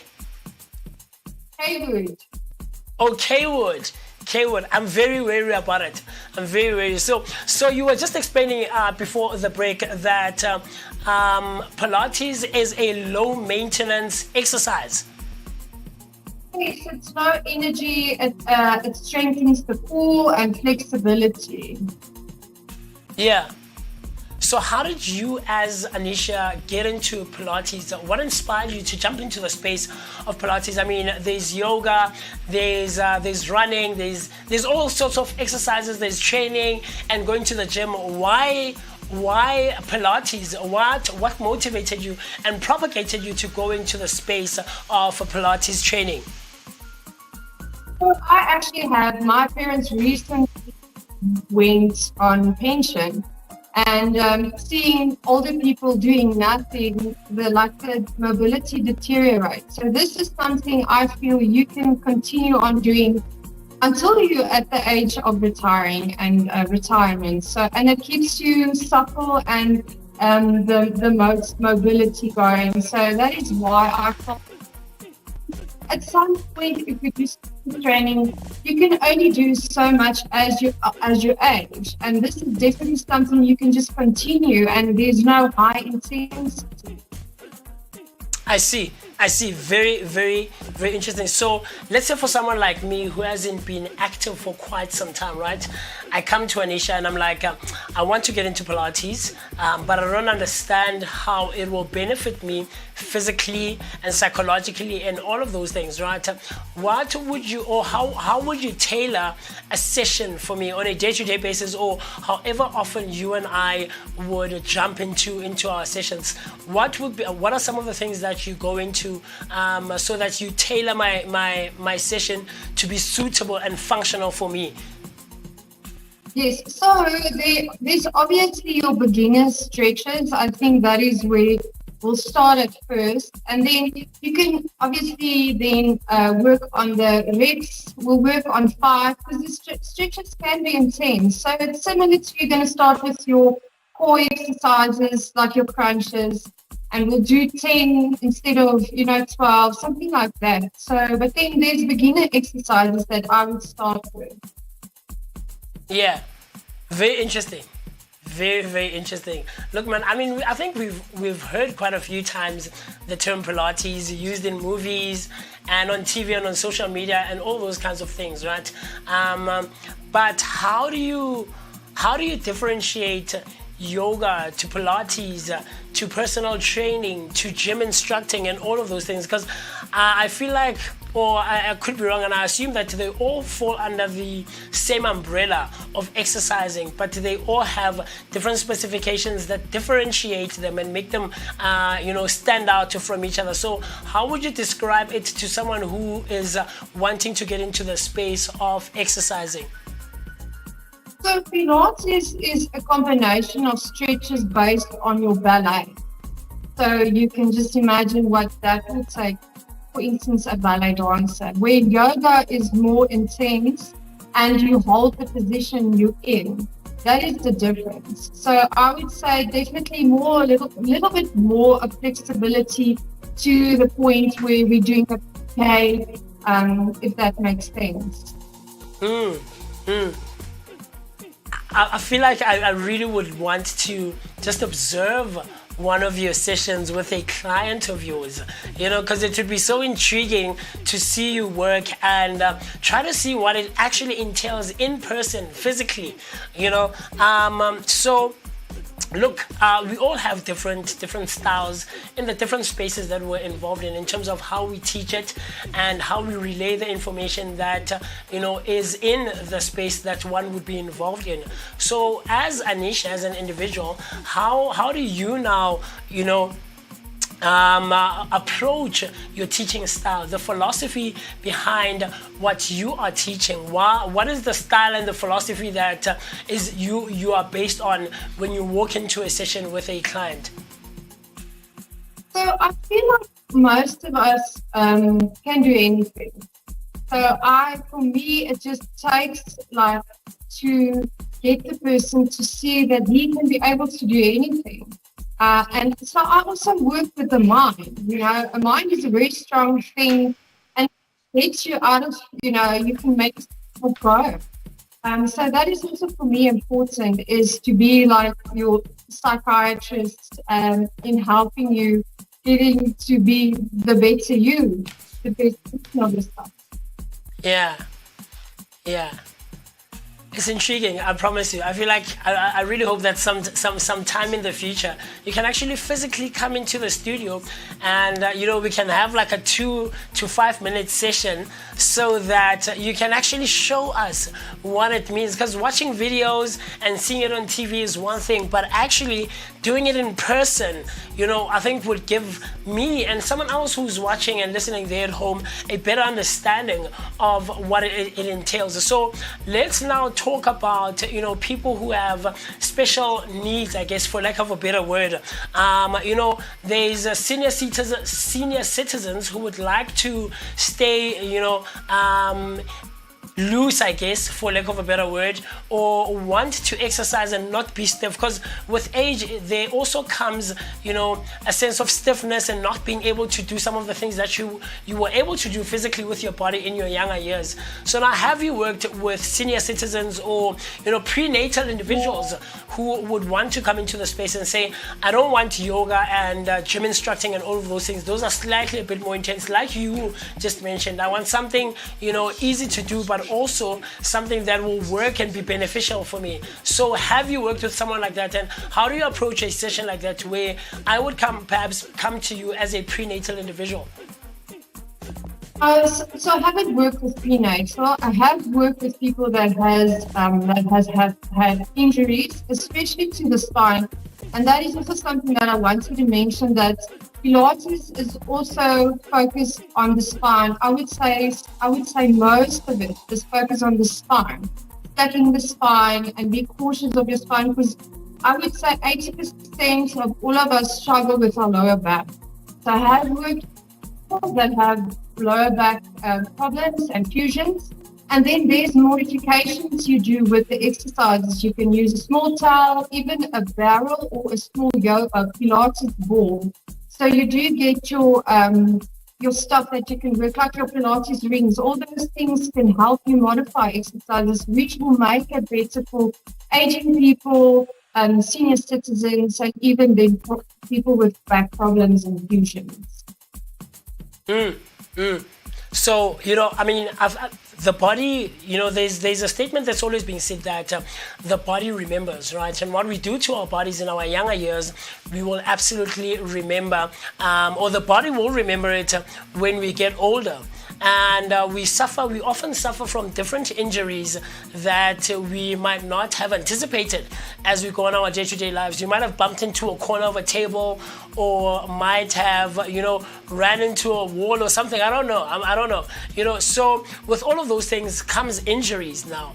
How do you approach injuries? Like you just mentioned that quite a whole lot of us, experience back pain at some point in our lives, right? And some form of pain somewhere else in our body. So how do you now approach injuries when you have clients that have succumbed or experienced injuries in different parts of their bodies, and you want to tailor their session to suit them and hopefully in the future help them overcome that pain or that injury? Yes, so obviously I've worked with people that have a neck fusion, for instance, and then some of the stretches you need to lift your back. So what we do, your neck. So what we do is we use a small barrel, or you can even hold onto his neck. So having a neck fusion, you can't really, that is what it is, But then other than that, you can do stretches that does not involve the arm if potentially he did injure the elbow, or there's stretches you can do with your bands that can work that through. And then later on, you can then incorporate the normal thing, or take it from a beginner and then intermediate and advanced stretches. So with you personally, your background, because you did mention that growing up you saw that there was a gap that needed to be filled, right? And so that's how you got into it. But in terms of your training now personally, before you got to a point where you could also train others and teach all that has to do with Pilates, what's your personal background with physical exercises and Pilates in its entirety? So I don't know. I started off with strength training, and then I got addicted to that. And then I saw the benefits of working with Pilates, because I struggle with my lower back, squatting too heavy, and so that relieves the pain for me as well. So I am a specimen of telling people that this truly works, because that is definitely something that I struggle with, is lower back, because of the heavy strength training. So is this something that you would encourage a day-to-day Tom, Dick and Harry, or someone like me who's in the space of broadcasting and radio presenting and entertainment? Can I walk into a session and say, look, Anisha, I want to start being into the space of Pilates.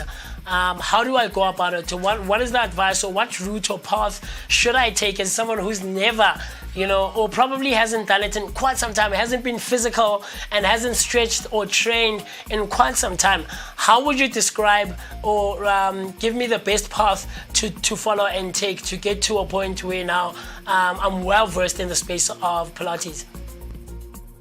So when you have your typical class, the instructor will always do a beginner's exercise, a session, and then she would mention for the intermediate or the advanced, you can try and do this or that, whatever applies to the stretch. So you would be perfectly fine. You will feel it the next day, but then I would suggest to at least do 2 to 3 sessions a week, just to kind of get into that, and for your body to build that muscle memory, like you mentioned before, your body remembers.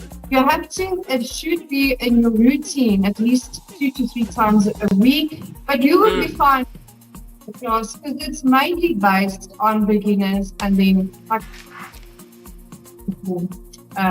the one leading the class will say, look, advanced can try this or that.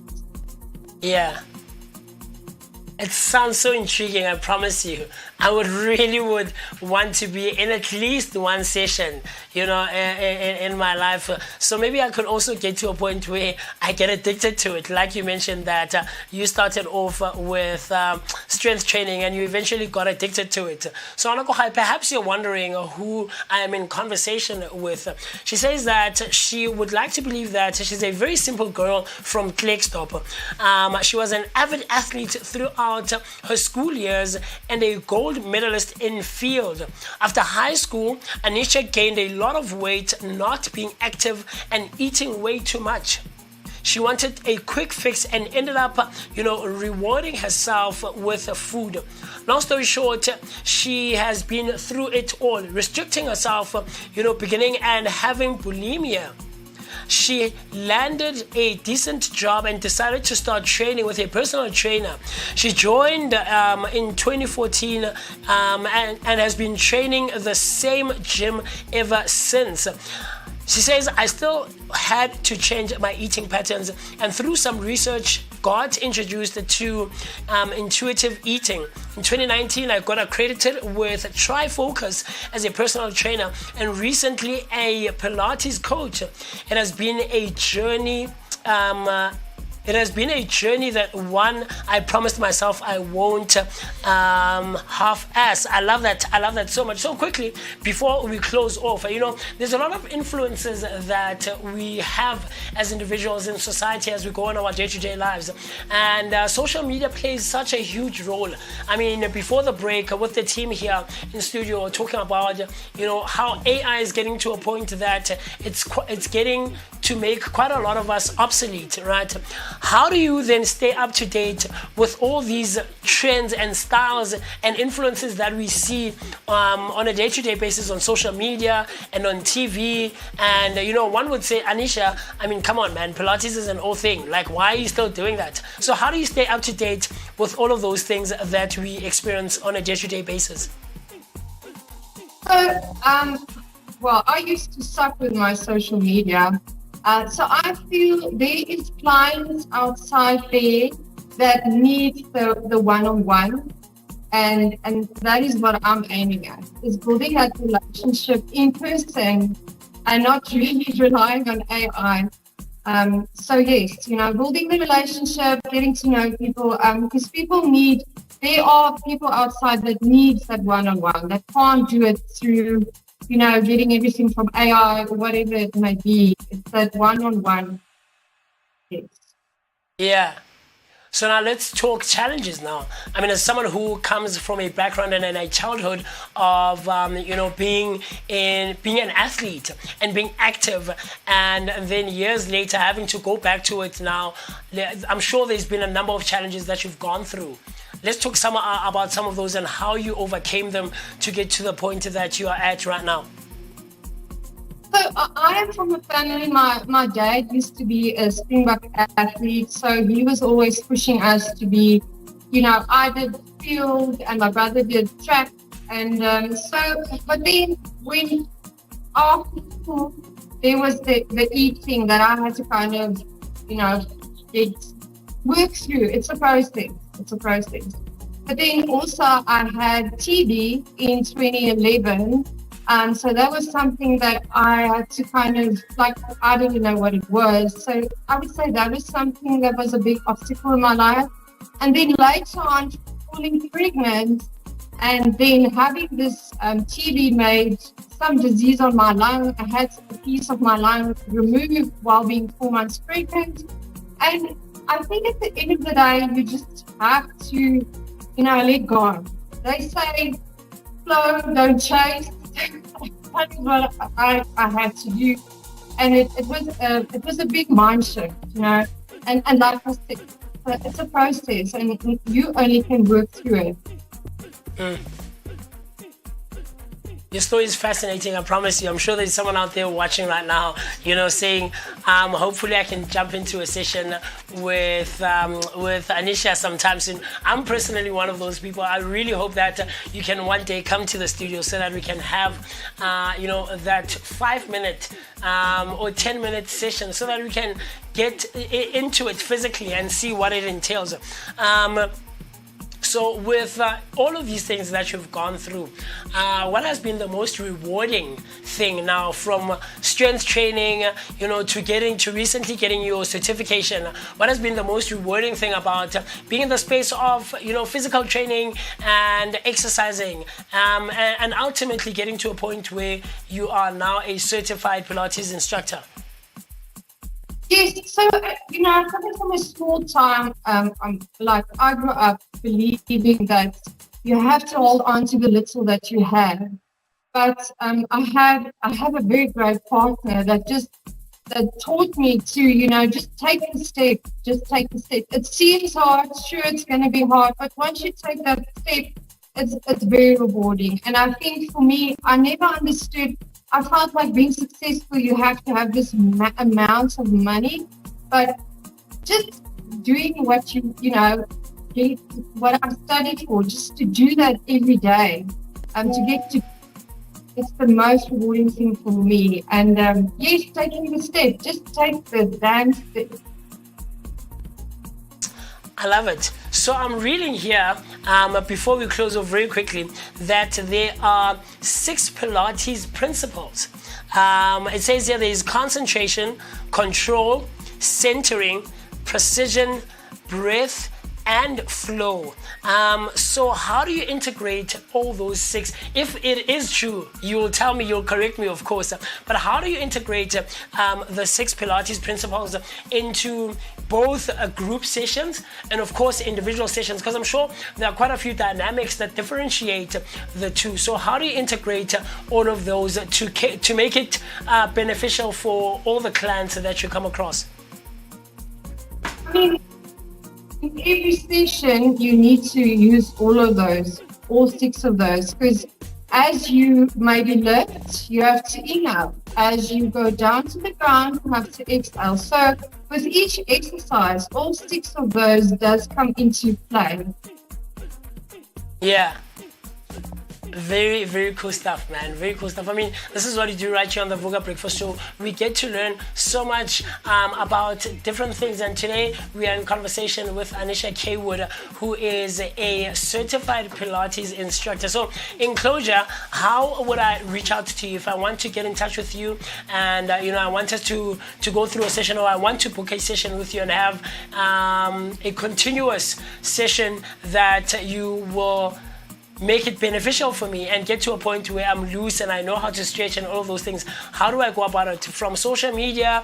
Is there an email? Is there a phone number? And all of those things?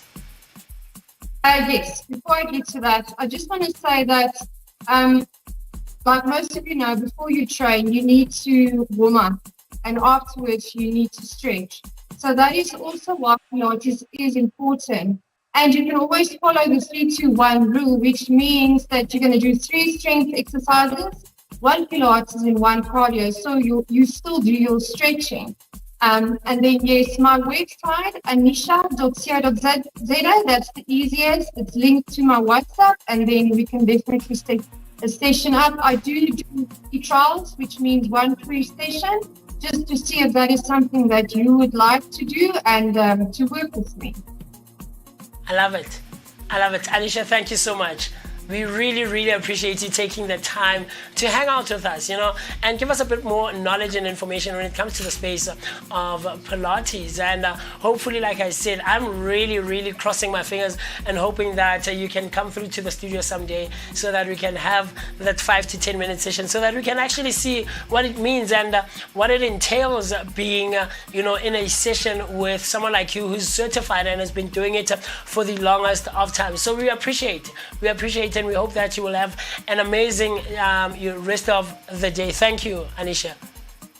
Thank you for having me. I've only recently got accredited, so I do hope that I Yeah, but I'm sure you're amazing. Because, from how you have been, describing it and talking about it, you can actually hear that you're someone who's well-versed in it and knows what they're talking about. You're not just swinging a bat in the dark and wanting to see where it will land. So I really hope that, someone can reach out to you and maybe have a client of yours who can give us feedback as to what your session looks like and, how has it helped them in their own personal lives. So, but with that being said, thank you, Anisha, and we hope to chat with you very soon again in the future. Okay, have a great day. Thank you. There was Anisha Kaywood, a recently accredited Pilates instructor. And she's someone who's been in the space of physical training and physical exercise for quite some time. And like I said, hopefully in the near future, she can come through to the studio and take us through all of those moments. I'm sure someone like Uplek Paningi would appreciate that as a weightlifter himself. So with that being said, we've been talking for a while. Let's quickly run to the loo, grab a glass of water, and then you and I will see each other right after this. Cool stuff.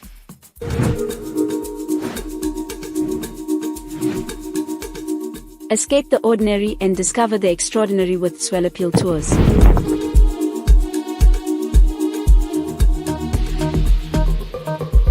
Whether you're a group of friends or a family looking for a memorable getaway, Swell Appeal Tours has you covered.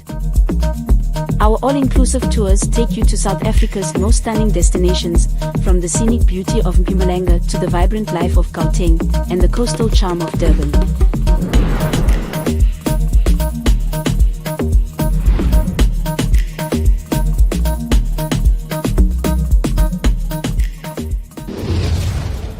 Hey family. Hi. My name is Tisiga Mazbugo Shabalala. My name is Moketi Maimane. My name is Musi Miss. My name is Ketua Ketumgunu On the Vooka Breakfast Show. Every weekdays from 7 a.m. to 10 a.m. This is where we are going to have our topical discussion featuring various experts from different fields. We're going to take care of you and it's going to be amazing, man. Right now I'm on the set of the Vooka Breakfast Show, brought to you by the Blinko Network. Do not forget to subscribe. That's Vooka Breakfast Show on Facebook and all other social media platforms. Vooka. See you there. 9 minutes past 7. It is the time right here on the Vooka Breakfast Show. That was a very good interview and conversation that you were watching from Anisha with Musi, Anisha Kaywood, right?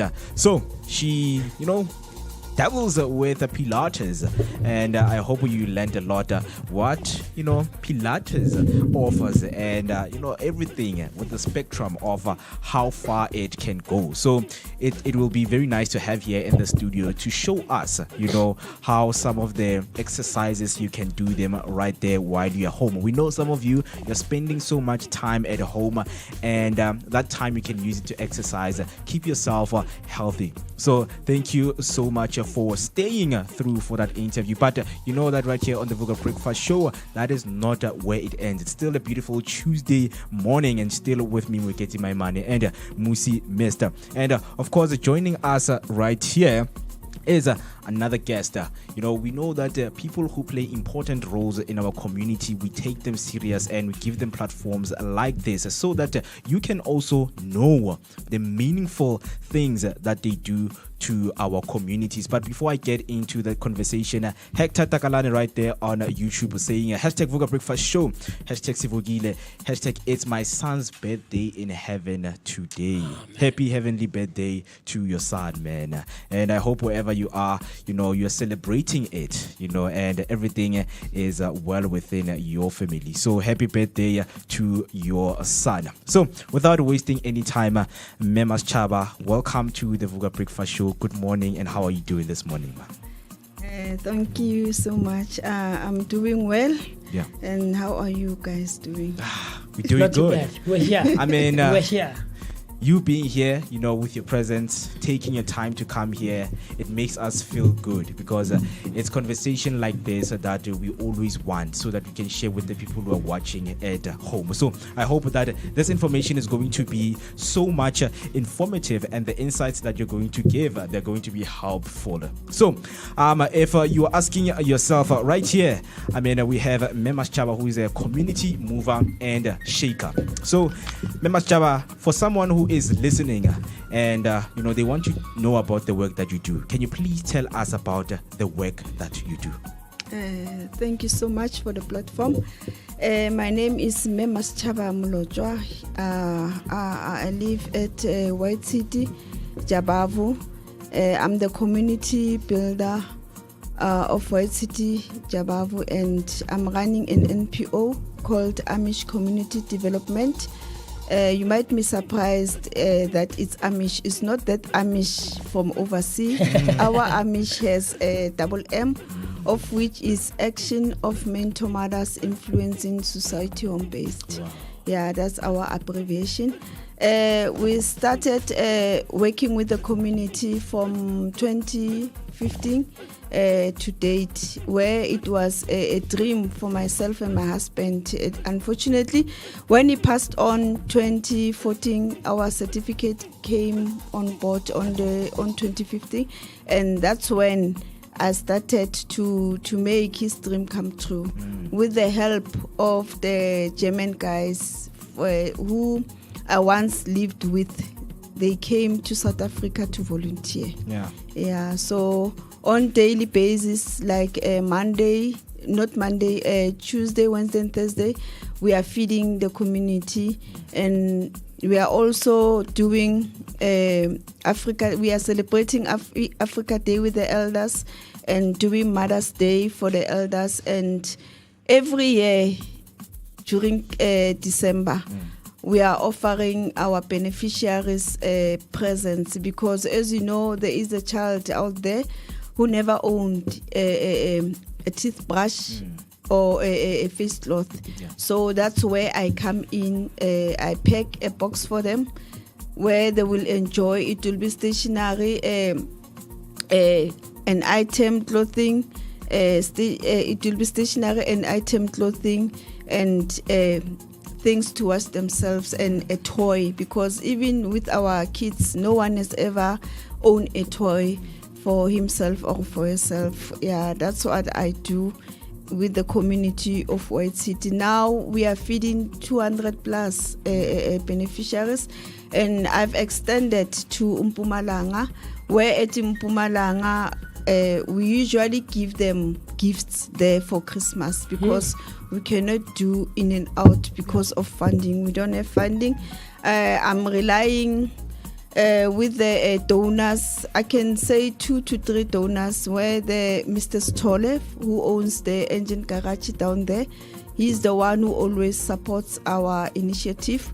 And also 2 guys from Germany. They are the ones that once visited me and said that since you are doing this huge job for the children, during December time, don't worry, we will fund the Christmas presents for the beneficiaries at large. Yeah, thank you. Very, very inspiring work that you do for the community. And I mean, sorry to hear, about your husband.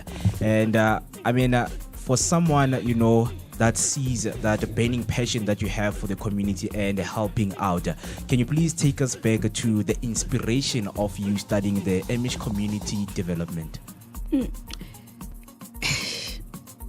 I cannot tell, because I think it was something that it has been with me all along. And it was not the first time where I was working with the orphans and the vulnerable kids. I once worked at Diaconia AIDS Ministry, where I was the coordinator with the orphans and the vulnerable. That's where I learned a lot about the orphans.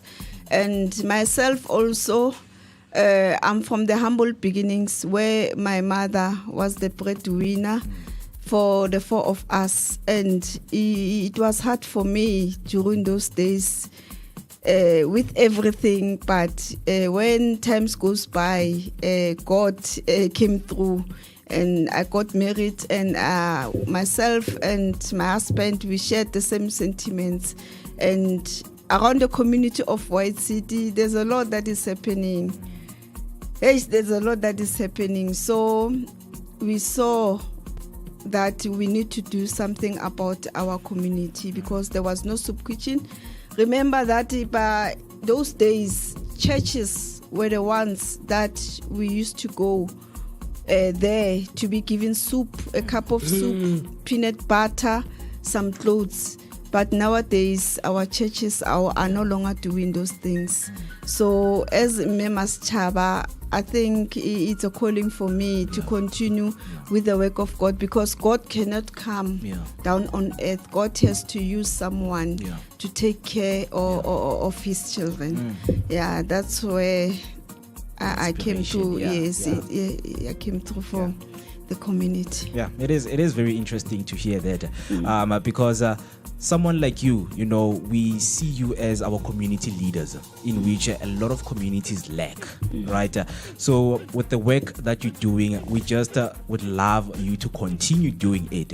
Now it brings me to asking you that there are a lot of people that I know have done community work, and they've seen so many challenges, and they have decided to give up and say, yo, this work is a lot, and I cannot supply everyone with everything, because people come with their challenges and their baggages, and now I have to pay attention to every single one of them.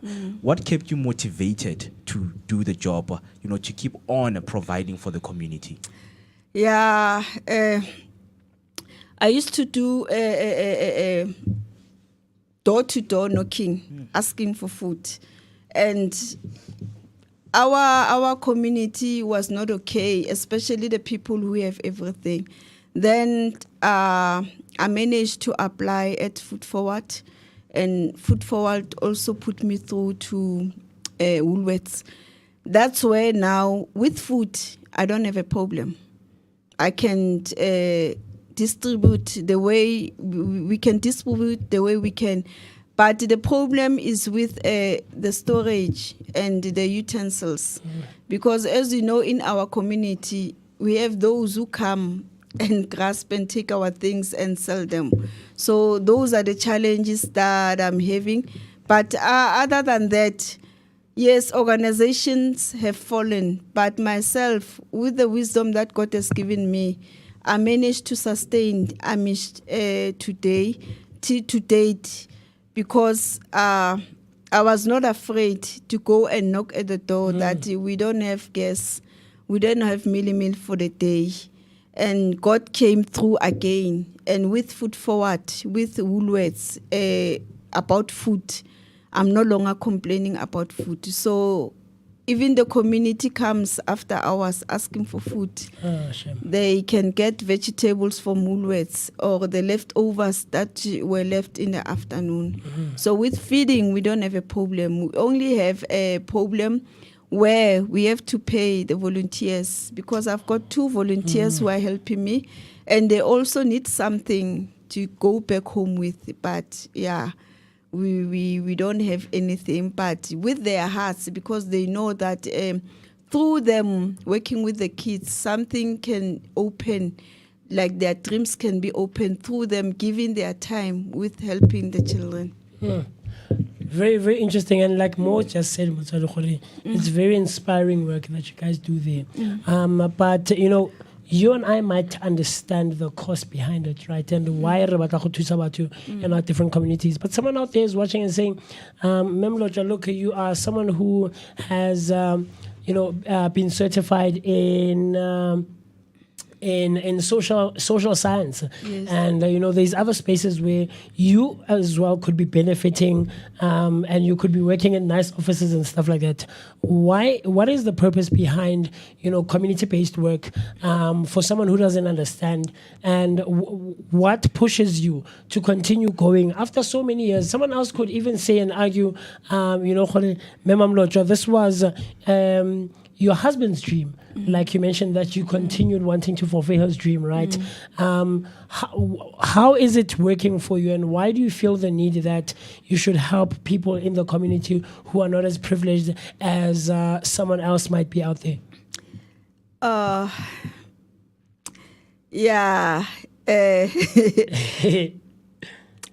can I put it? For the rest of my life, I was not working. And also, I volunteered. I went to school without being recognized. And then I was one of those kids who were at home with a certificate or a degree without finding a job. Unlike focusing on what is eating me, that my peers are working, I'm not working. And then I focus on helping others.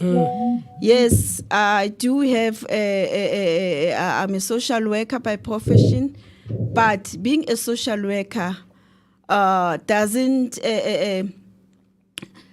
stop me from giving back to the community, because as a social worker also, I'm not benefiting anything from my profession by helping the NPO. So the NPO is an NPO on itself. So from the DSD, we are not being funded.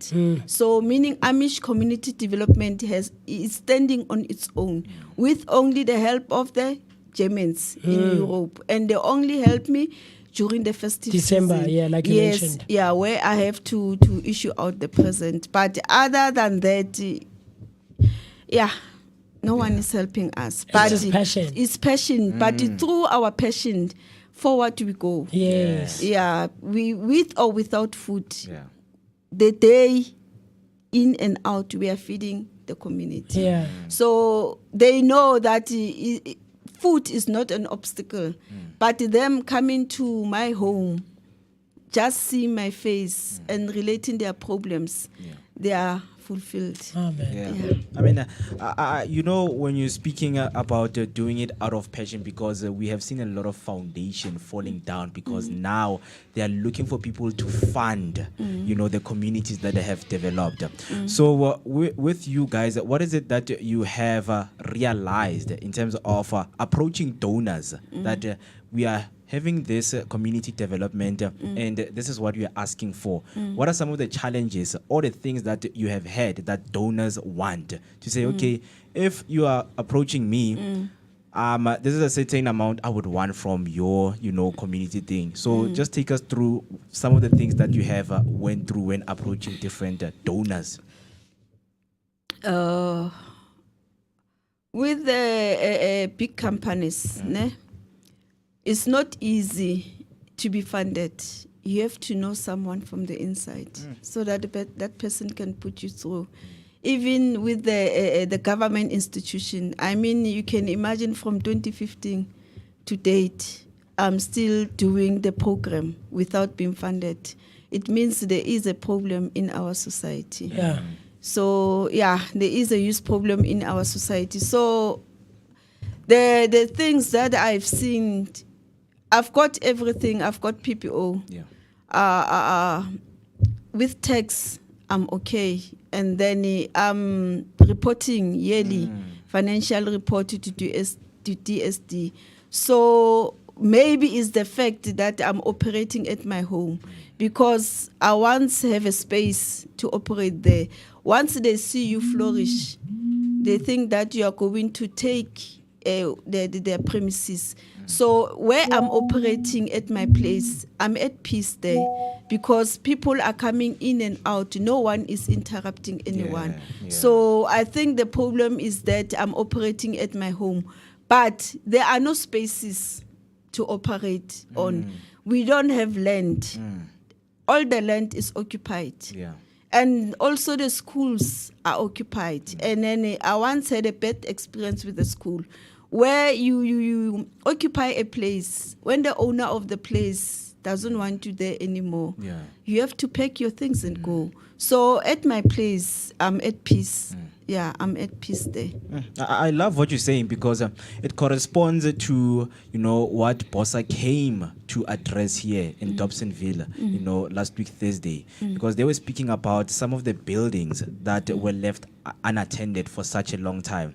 And I think when they hear people like you and saying, you know, we have people who want to open community development in these places. So now they're fighting for these buildings, you know, to work for the community. As long as the building is working, people are going to see that there is movement here. Then they're going to see that, okay, we can invest in this, you know. So it's a good initiative. And I just hope that this message will get to them because they are planning on this initiative, Dobsonville program on, you know, reviving these buildings that have been left and abandoned, right?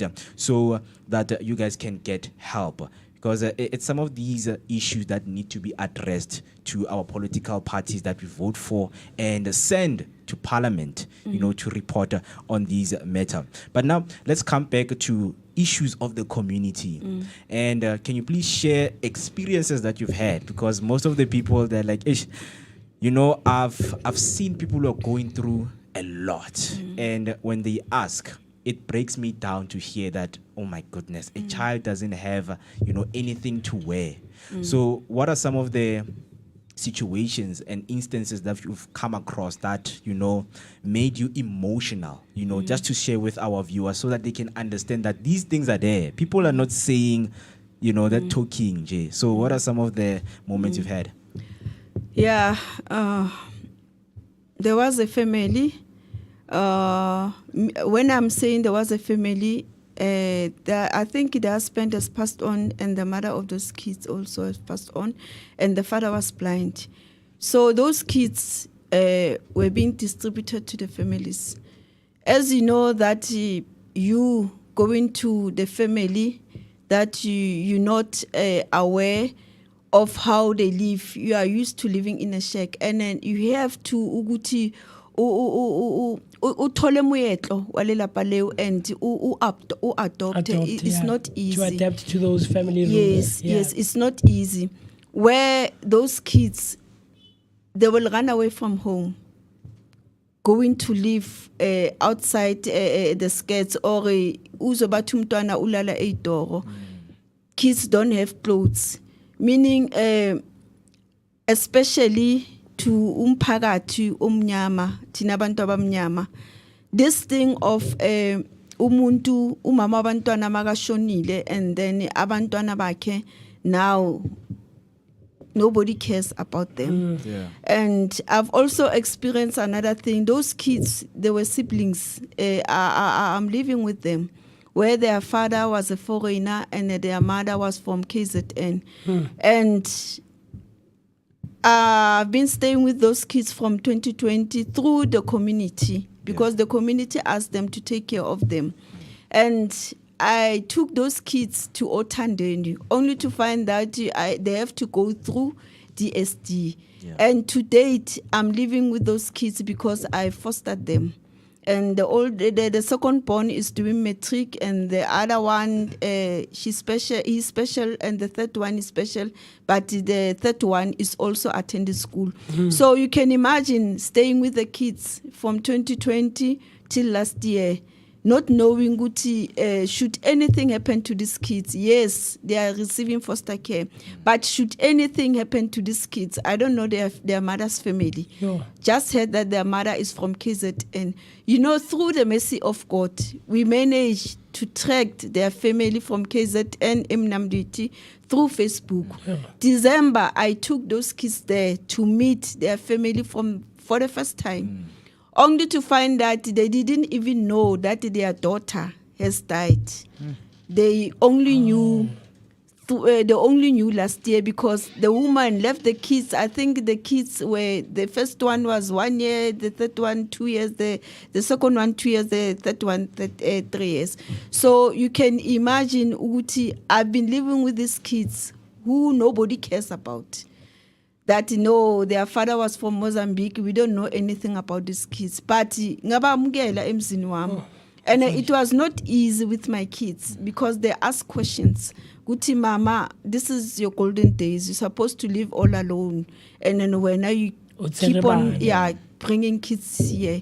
So what I can tell you, Guti, even those from Natal, their cousins, Basile, they are at my place. Meaning my home, it's a refugee home. It's not a home. My husband left me there. I was alone, but it's a refugee home where everyone can enter and stay with me to share the same bread together. Very, like the work that you're doing, man. Someone is commenting, TK, on our YouTube comment section, is saying a very wonderful and great job she does. She's God sent, wishing her many more blessings. I mean, we really long for more people like you in and around our communities.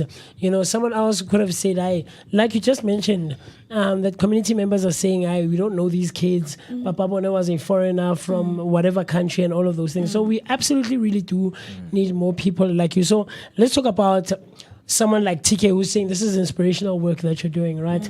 And wants to contribute wants to help out, wants to be involved, wants to partake in the work that you're doing, how do I reach out? What do I need to do? Do I also need to be certified in social science or in social working? What are some of the steps that I can follow so that I can help out however I can in the work that you do as Mema Mlocho? Yeah, feeding the community is not an easy thing. Yeah. It's not something that you think that you're going to get money there. It's something that you're going to do it through your heart. So we don't benefit from helping the community. So the person who wants to have an NGO has to apply to the DSD online application, and they will give the person relevant documents and all the other documents that needs to be submitted. The person will be told. So community building is not a platform where you will find yourself rich. Instead of receiving, you're always popping out. You're always popping out. You're always popping out. So now I believe in a phrase that whatever that I'm doing down here, I'm doing it for God, because God have given me mercy, and through the mercy that He has given me, I have to do other people favor. Like through me, those people have to go to school every day, have to be clothed every day, has to be given food every day, because it's not like before where you used to go to Makelwane, go to, hey, Makelwane, please help. Now, everybody is not working. So us as a community, we need to come together and how do we help each other? Helping the community, it's a passion, it's something that you are born with. It's not for everyone. Hence, some of our heroes have fallen. Some of our heroes are still going back to the drawing board that where did I go wrong? It's a calling. And at the end of the day, you have to give everything to God for God to lead you, because myself on my own, I wouldn't have been where I am without God's assistance. So God touch other people's heart so that they can come and help Amish community development. Wonderful. So, you know, Mo, I'm very intrigued, you know, because she's also saying that some of the other family members of these kids now from KZN have come and have started living with you. Yes. And you work with a lot of individuals, Mutswadi, in our communities, and we know that not everyone has the same compassion and the same love and the same passion that you have, right, for community building and giving help to those who are in need. But what also comes with that is safety now. You know, there's safety precautions that we have to consider. How do you go about that? How do you navigate? How do you entrust or have the confidence that, you know, welcoming so many people into my house, you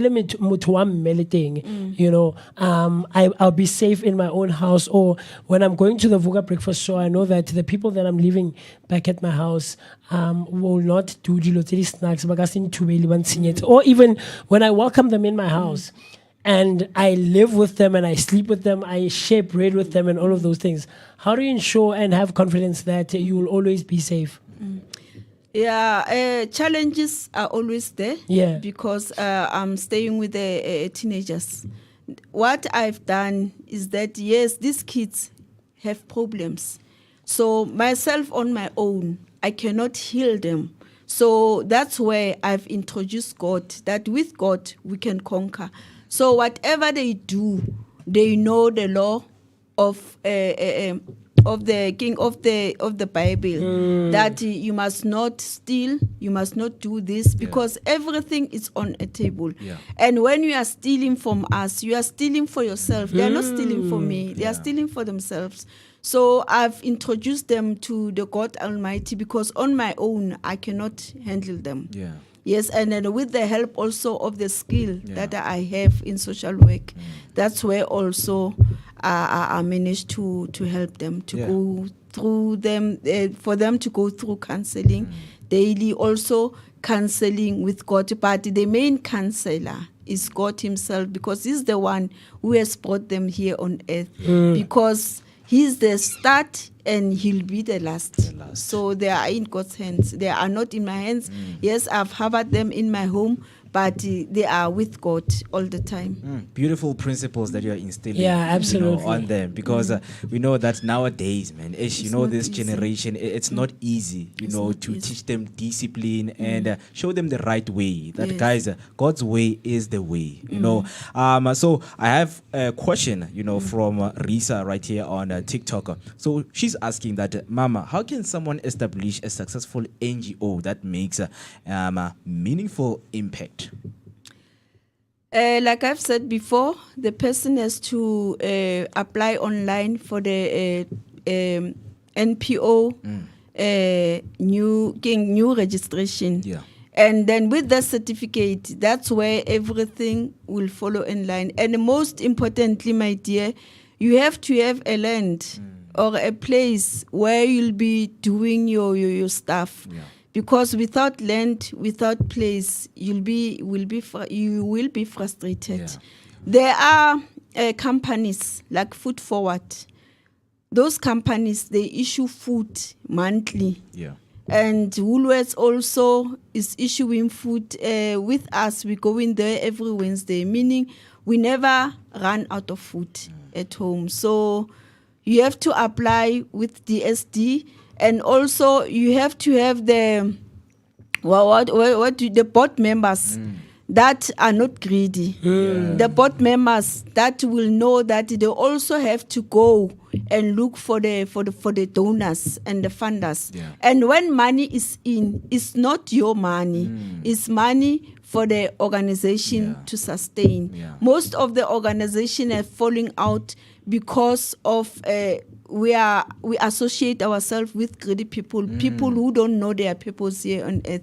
So initially you must not take a person at the corner to make him or her your board member, because if 5 rand can come into the account of the organization, hell is going to break loose because of 5 rand. Yeah, I'm glad you addressed it, because it's something that we were speaking about earlier. We started the show about corruption in general, and I'm happy that you touched, based on knowing the right people, to work for. People who know the direction, the vision and the mission. People who are busy. Yes, in the organization, that this money, it's not because I'm the one who approached the donor. So this money must come to me. You're approaching the donor because you want to see the success of the organization, right?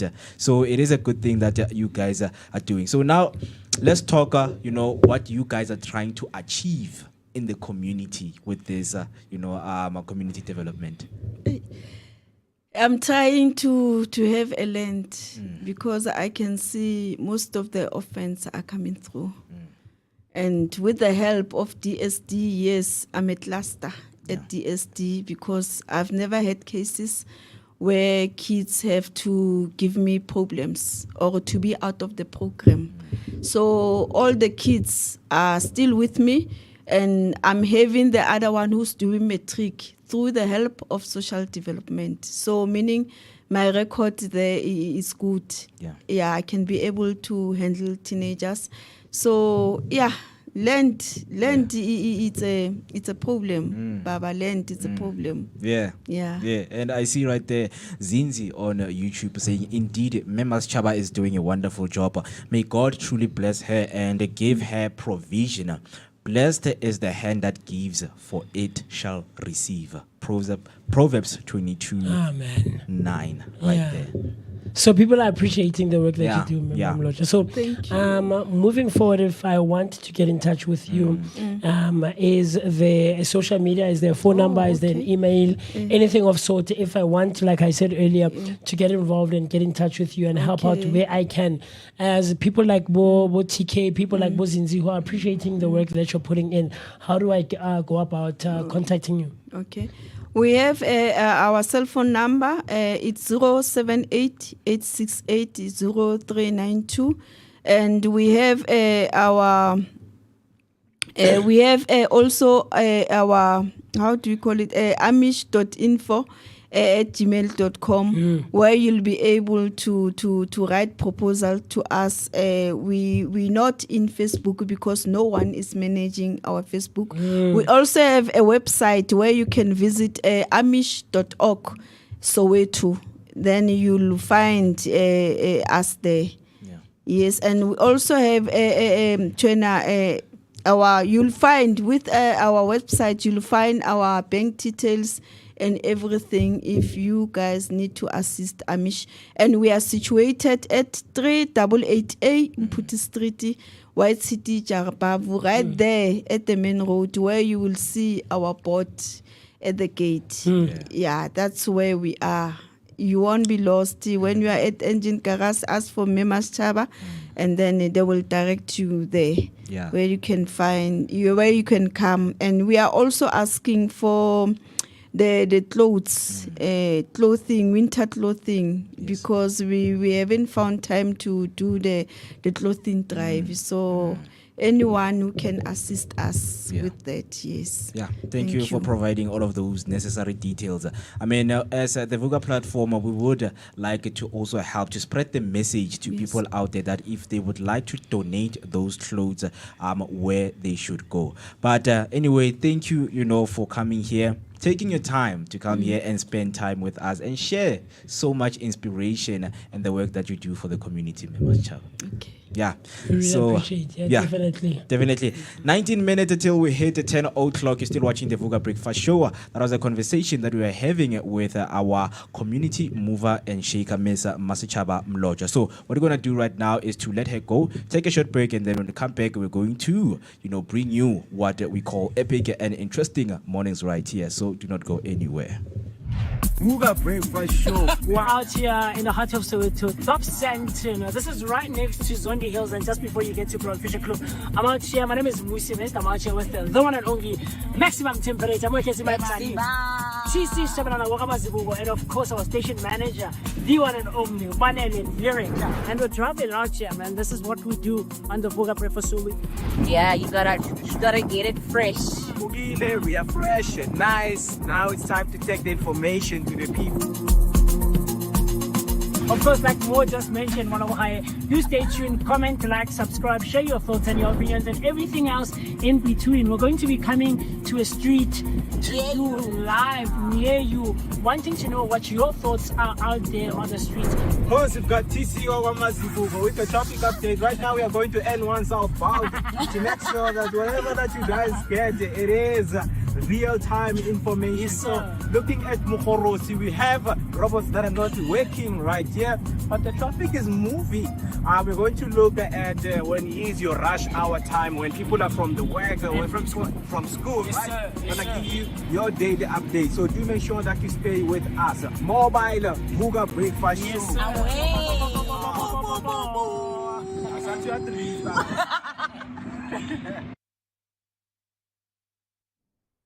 Yes, that's what we do right here on the Vooka Breakfast Show, man.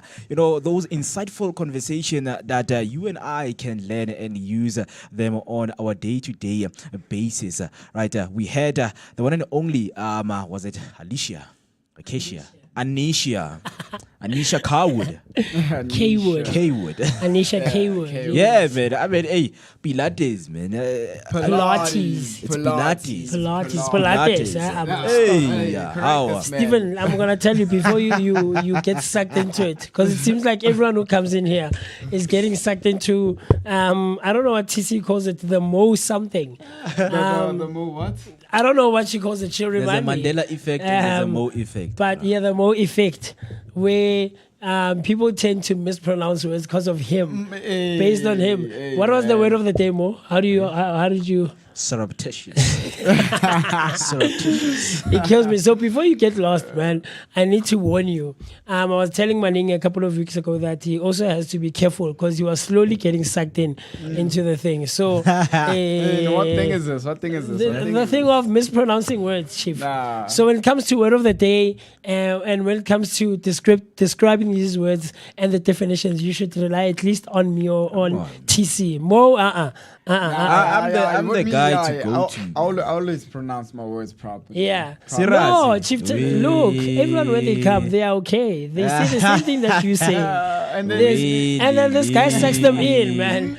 So okay, I won't get you must sucked be in. wary. Don't You worry. must be wary of it, man. You mustn't get sucked in, man. It's us, man, because they always say, man, go back to your roots. You know, masibuyele nemaweni. You know, they would say in tradition. Emasisweni nasemaweni. You know, so I mean, when it comes to pronunciation, man, think of how your grandfather will pronounce the name, because I know my grandfather would never say surreptitious. Surreptitious. No, your grandfather It's wouldn't know provocative. that word. It's not there. He was. Hey, my grandfather was a But smart you must guy. confine to the new world, bro. Which world? I mean, our world is different right now. I mean, our world is different right now. I'm assuming Model C school, right? Yeah. Yes. I mean, right now, people are not saying okay. They're saying type what. Nah, but anyway, Type man, it. there's no Ta-ish. Type-ish. Nah. See, now you're angry, No, bro. we better. I get it now. We can't give profanity on the thing. You know, we can't be using profanity. It's a new way and the style of lingo that people are trying to Yeah, create. you must get bro, like lingo, bro. Yeah. Quelling, you know. No, thanks. No. Maracoiling is just taking it out of proportion. Yeah, I'm just It's joking, disproportionate, man. I'm just joking. disproportional language. But That is yeah, the man, clue. you must pronounce words properly. Yeah. I mean, I can tell you that with the styles that young people have came with, we are normalizing things like this, because as much as someone is going to mispronounce a word, they're going to say ne, and then you come and say I call it, brah, I call it. That's how things are normalized in our society. Lingo depends on where you are, surroundings. Yeah. So what surroundings do we need to be in order order to what? Speak proper. in order to pronounce weed properly? Speak Everywhere proper. we mispronounce weeds, baba. Just speak the proper, correct bro. words. Whether you are in You must oil the oil. You're not gonna Okay. Well, it's on the highest You're level. not What's gonna the go? understand. You're not gonna understand. Just speak proper, man. What I'm saying is, if you're gonna speak English, like Just speak proper. pronounce Yeah. words. Just speak properly, man. Yeah. Use the correct sentence construction and a simple vocabulary. Yeah. And then you'll be fine. But Mo, look, man, the last time we saw each other was on Thursday. Yeah, man. Friday we couldn't come in because of Ish, difficulties. man. Yeah, But we're yeah. trying to sort it out, and we're back and we're running, and we're back to regular programming. So Stephen, I don't know if you came yesterday because I wasn't here even yesterday. So yeah, I popped through yesterday. Yeah. I popped through yesterday. You weren't here yesterday. Yeah. Popping through, I was hoping I was gonna see everybody. Yeah. But yeah, man. Yeah. So how have you been finding it so far? So far everything has been well. Everything's been like proper. Oily. Yeah, man. As a tattoo artist, I'm a tattoo artist. I know, also, my right? brother. Yeah. So the business has been going well, super well. Yes, sir. I've been hitting up Orlando. I've been hitting up DK, Florida, getting house calls. That's good. Man, yeah. And then recently also started fashion designing. Okay, not fashion designing per se, but styling. Yes. So I've been doing a lot of that also. Yeah, So, very cool stuff. Yeah, man. The importance of juggling in different fields. I mean, people argue that one should have multiple streams of income. Yes. Yeah. Is it because of how the economy is, or it is a must for you to know different things? I don't think it's a must, but it is advisable. It's advisable because of the economy thing, right? Yeah. Okay, I'm gonna speak based on artists, like people such as myself. A lot of artists, you can get a job, Yeah. but you're not gonna last in that job because they're not allowing you to create to use your creativity well, to change perspective on 1, 2, 3, 1, 2, 3, right? Yeah. So I'm a tattoo artist with tattoos all over my body. First thing first, that means I won't get a normal job. I did this knowing to say I'm not going to get a normal job. Cool. Did you do it not wanting to get a normal job? I did it as a commitment in my creative industry to say I'm not going back because I do tattoos, music, styling, and everything. Yeah. So it wasn't a rebellious thing for you. No. It wasn't a rebellious thing. Instead, it was a thing of, as a kid, I didn't know how to properly express myself. I felt like I wasn't seen or heard, you know?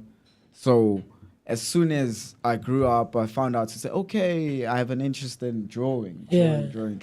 Until I did my first tattoo, which allowed me to actually be me. Because at first it was as if I had a mask on. You know, when you're in the house, you're a different person in front of your whole family compared to outside. Outside you're free, but in the house there's like So that's a whole thing. And then fell in love with tattooing. Been tattooing since the longest time. Since the longest time.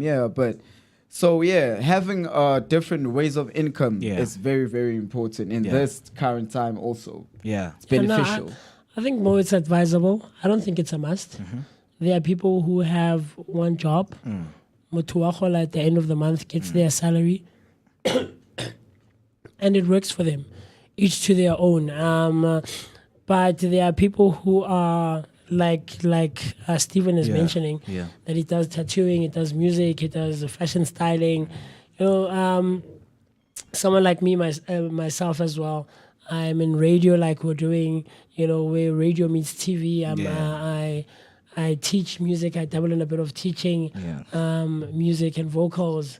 I'm a performer, you know, so you do quite a few. So I wanted to come in this because you guys, you are going in the direction that I am heading towards. Because now I want to address this thing of societal standards.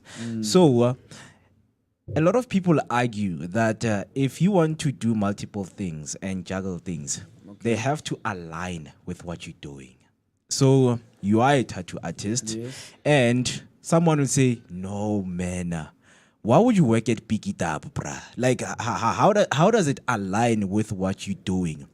Because there are what we call today in our society baddies, right? So someone will say, "No, I'm a baddie part-time," and they make you understand that my multiple stream of income wants me to go in a club on weekends. Clients, whatever. And then during the week, she's working. She's a lawyer at a law firm. You know what I'd have to say to that, You're right to say, if you're going to juggle a lot of things, they have to be hand in line, you know? It has to be in chronological order to say it's the same thing you do. Like in media, for example, as you're saying, radio, podcasting, that goes into TV also. You know, that's an alignment of multiple things in one career. But does it have to be intentional? Or it's a matter of no, it doesn't have to, but it's like I said again, it's advisable. You understand? Yeah. So with the things that I do, I'm in the space of creativity, artistry, and entertainment. So all of the things that I do are in those spaces. They don't have to be outside. You can't do anything outside of that. I can, but it's a personal thing. It's a choice thing. It's advisable. But if you are, you know, working in a club over the weekend and then during the week you're in corporate, it doesn't make sense. To who though? How is it not making sense? Because that's what I'm trying to address. Who does it not make sense to? So you know why I'm saying it doesn't make sense, right? This is the reason why I'm saying all the things you're gonna do have to juggle together. Have to is a strong word. That's you. Okay, that's my opinion. You see, the thing is, you always have to come back and speak things in the first person. Because, like I just said a second ago, there is someone who works in the club over the weekend, and then on Monday they wake up, put in their shirt and shoes and tie, and goes into the corporate space. Those two things have nothing to do with one another, with each other, right? But the person makes it work. So having multiple streams of income means not that all of those streams have to be in the same space. I could be in farming, leaving here after the show, I could go to a farm somewhere and I give you that. do my thing. Yes, I could go to into a space of recycling. It has nothing to do with what we're doing here. Do you get what I'm trying to say? After that, quickly take a shower, go to rehearsal with my band for a performance later on. All those three things would have had nothing to do with each other. But I make it work, and there are multiple streams of income. So advisable, yes. Do you have to? I don't think so. Do you get what I'm trying to say? Okay, I get you. I get you. Now that you elaborated, because man, because what I want to go to is now leading to what we call relations. And relations, of course, it's meeting different people. Then you end up being in a relationship. And how do you make someone understand? Whether it's a friendship, or relationship, how do you make someone understand? Does it have to be, I'm doing this for myself, or I'm doing it to a point that I need to gather right weight so that the next person can understand that I am juggling between these different fields. I'm doing this on a Saturday and I'm doing this. So the person should now accept you that you have different characters each and every week. So how do you then bring that to the table, to your partner, to your family, to say, you know what, I'm a baddie on Saturday, mom. Or I'm a Guzumela. Okay, I'm a Guzumela on Saturday. Guzumela, go to clubs, do the right things. Who are you spending buy time some with? Dom Perignon. No, who are you spending time with? We're not going to get weekend. Multiple different streams. No, the thing is, now, with me, I'm trying to be a presenter, a DJ. I mean, I've seen it, and I also want to do it. It's like it's part of what is happening in the industry. It's easy for a presenter to become a DJ, to become be in TV, in radio, and also be Legozumela. You understand? PG. It's a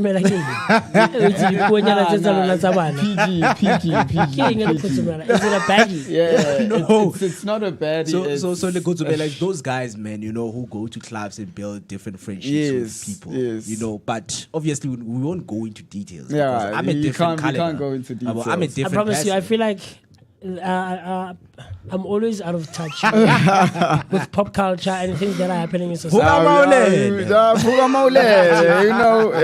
There is such a thing as having too much information and knowledge. Yeah. And too much of it can sometimes not be beneficial and could work in the opposite direction and not be a good thing for you. So I feel like circumstances push us to be. I would never be in a situation right? or a circumstance where I'd have to know things like Legutube.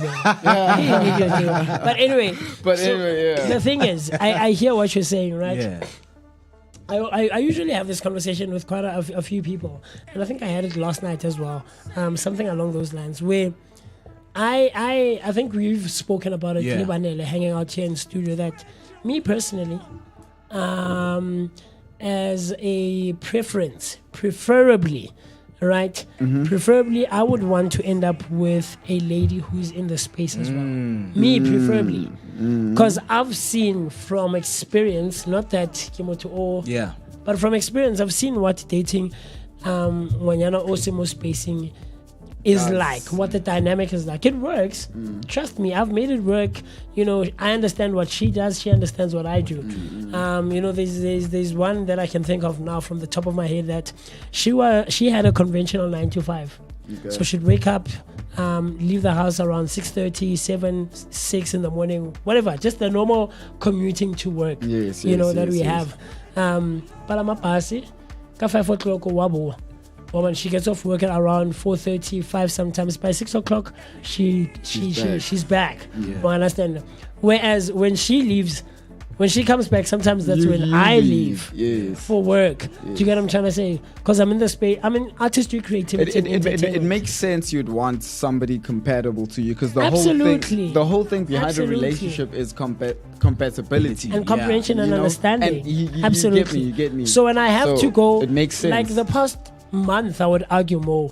We have not had like a normal week mo e leng gore re tla mmerekong, and then we leave. It's been so hectic. And someone who's not in the space might not understand. It would come off highway. Well, that's even you're doing your own thing. Not even might not. You understand? Definitely don't. So there are a few people, even with guys, they don't understand that their girlfriends are in the spaces of creativity and entertainment and artistry. Where you have rehearsals from like 4 in the afternoon till like 10 at night. And again, you want to spend time with your girlfriend. But because when you work somewhere in a corporate office, you don't understand that. And what you're saying hits deep because there's a relationship that I was in, right? Yeah. So the girl was, what you saying, normal 9 to 5, normal 9 to 5. And my job is to give ink. No matter what time you call me, I go there, I give you the thing. So she came back around 7, half past 7. Half past 7, we chill for like 30 minutes. 30 minutes later, I get a phone call. It's a client. She wanted, you know how quality time. Quality time. Yeah. 7 o'clock, I had to leave. I thought I was gonna only do one person. Got there, ended up having for like 4 or 5 clients. Came back late, 10. She's tired now. In the morning, she's all mad at me. Yeah. I'm telling her to say she can see the money, but she's like, if I was not playing there, I was working. Exactly. So having a partner in the same space. So in the same space is advisable. I really vouch for it. Yeah, I really. But I also there is a guy that I worked with. Mutando has also been in the space for a lot of years, man. Since childhood. I met him 3 years ago, I think, and we've been working together on and off over the years. Now he's choreographing and working in ECD, early childhood development through the arts. He's doing quite a few things, but still in the space, right? He studied musical theater. Okay. And things of that sort. So that's how we met in the space. So when we were having this conversation about compatibility and who you'd want to end up with, his argument is that I don't want to date someone or end up with someone who's in the space. And I was like, why?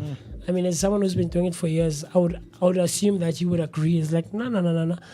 There should at least be one parent in the house who has a stable job. Because artistry, that is an on and off. So you can work for 6 months and not be working for another 6 months. One understand? Then I mean, it made sense.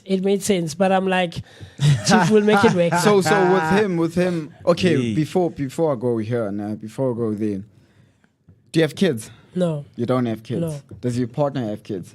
I don't have a partner right now, but the girl that I was dating had one child. Okay. Yeah. So currently you don't have a partner with nothing. Okay, cool.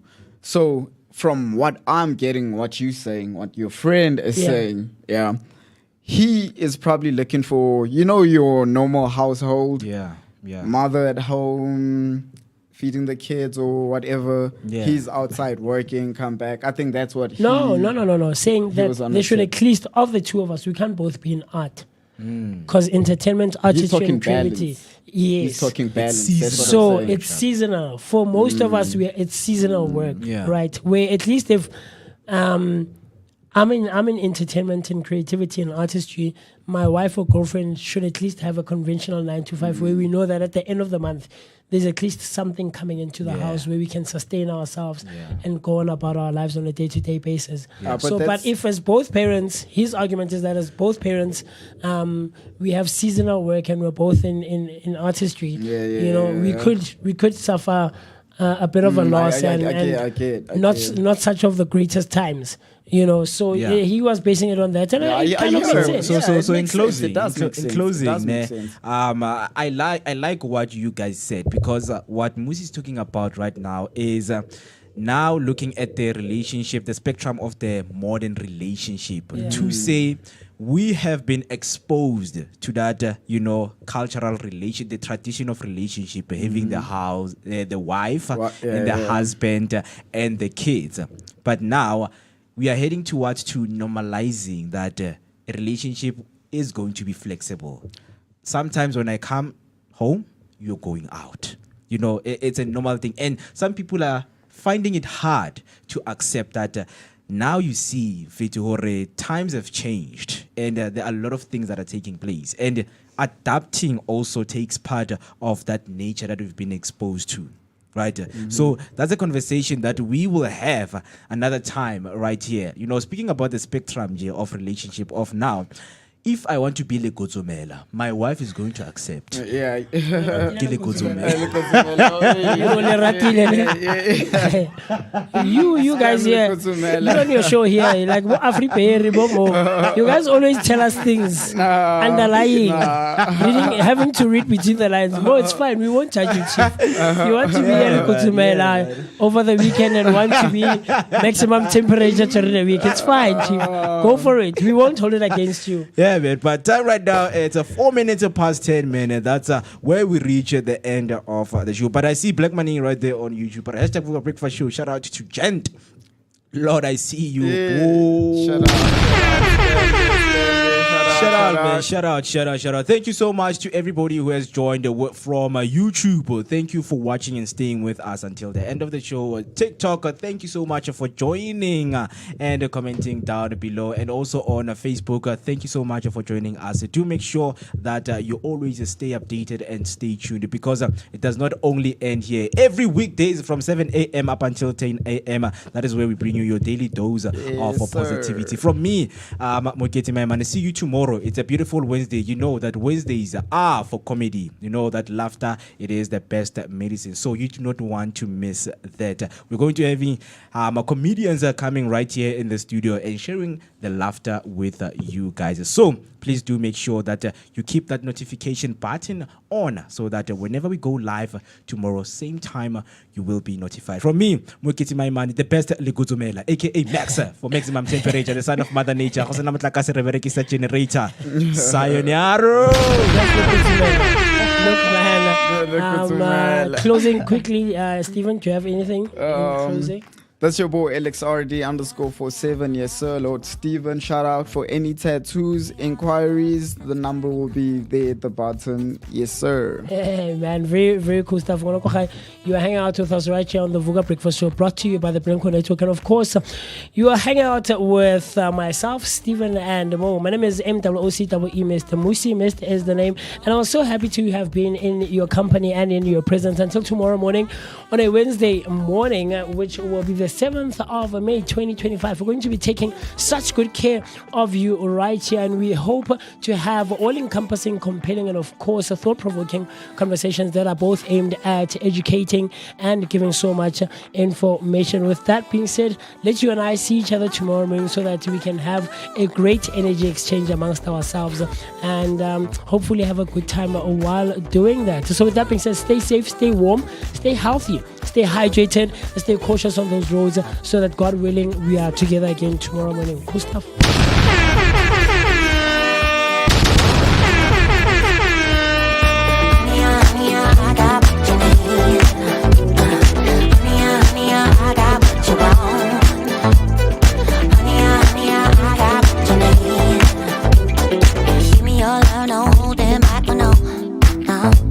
We could take it to the stars where you wanna go.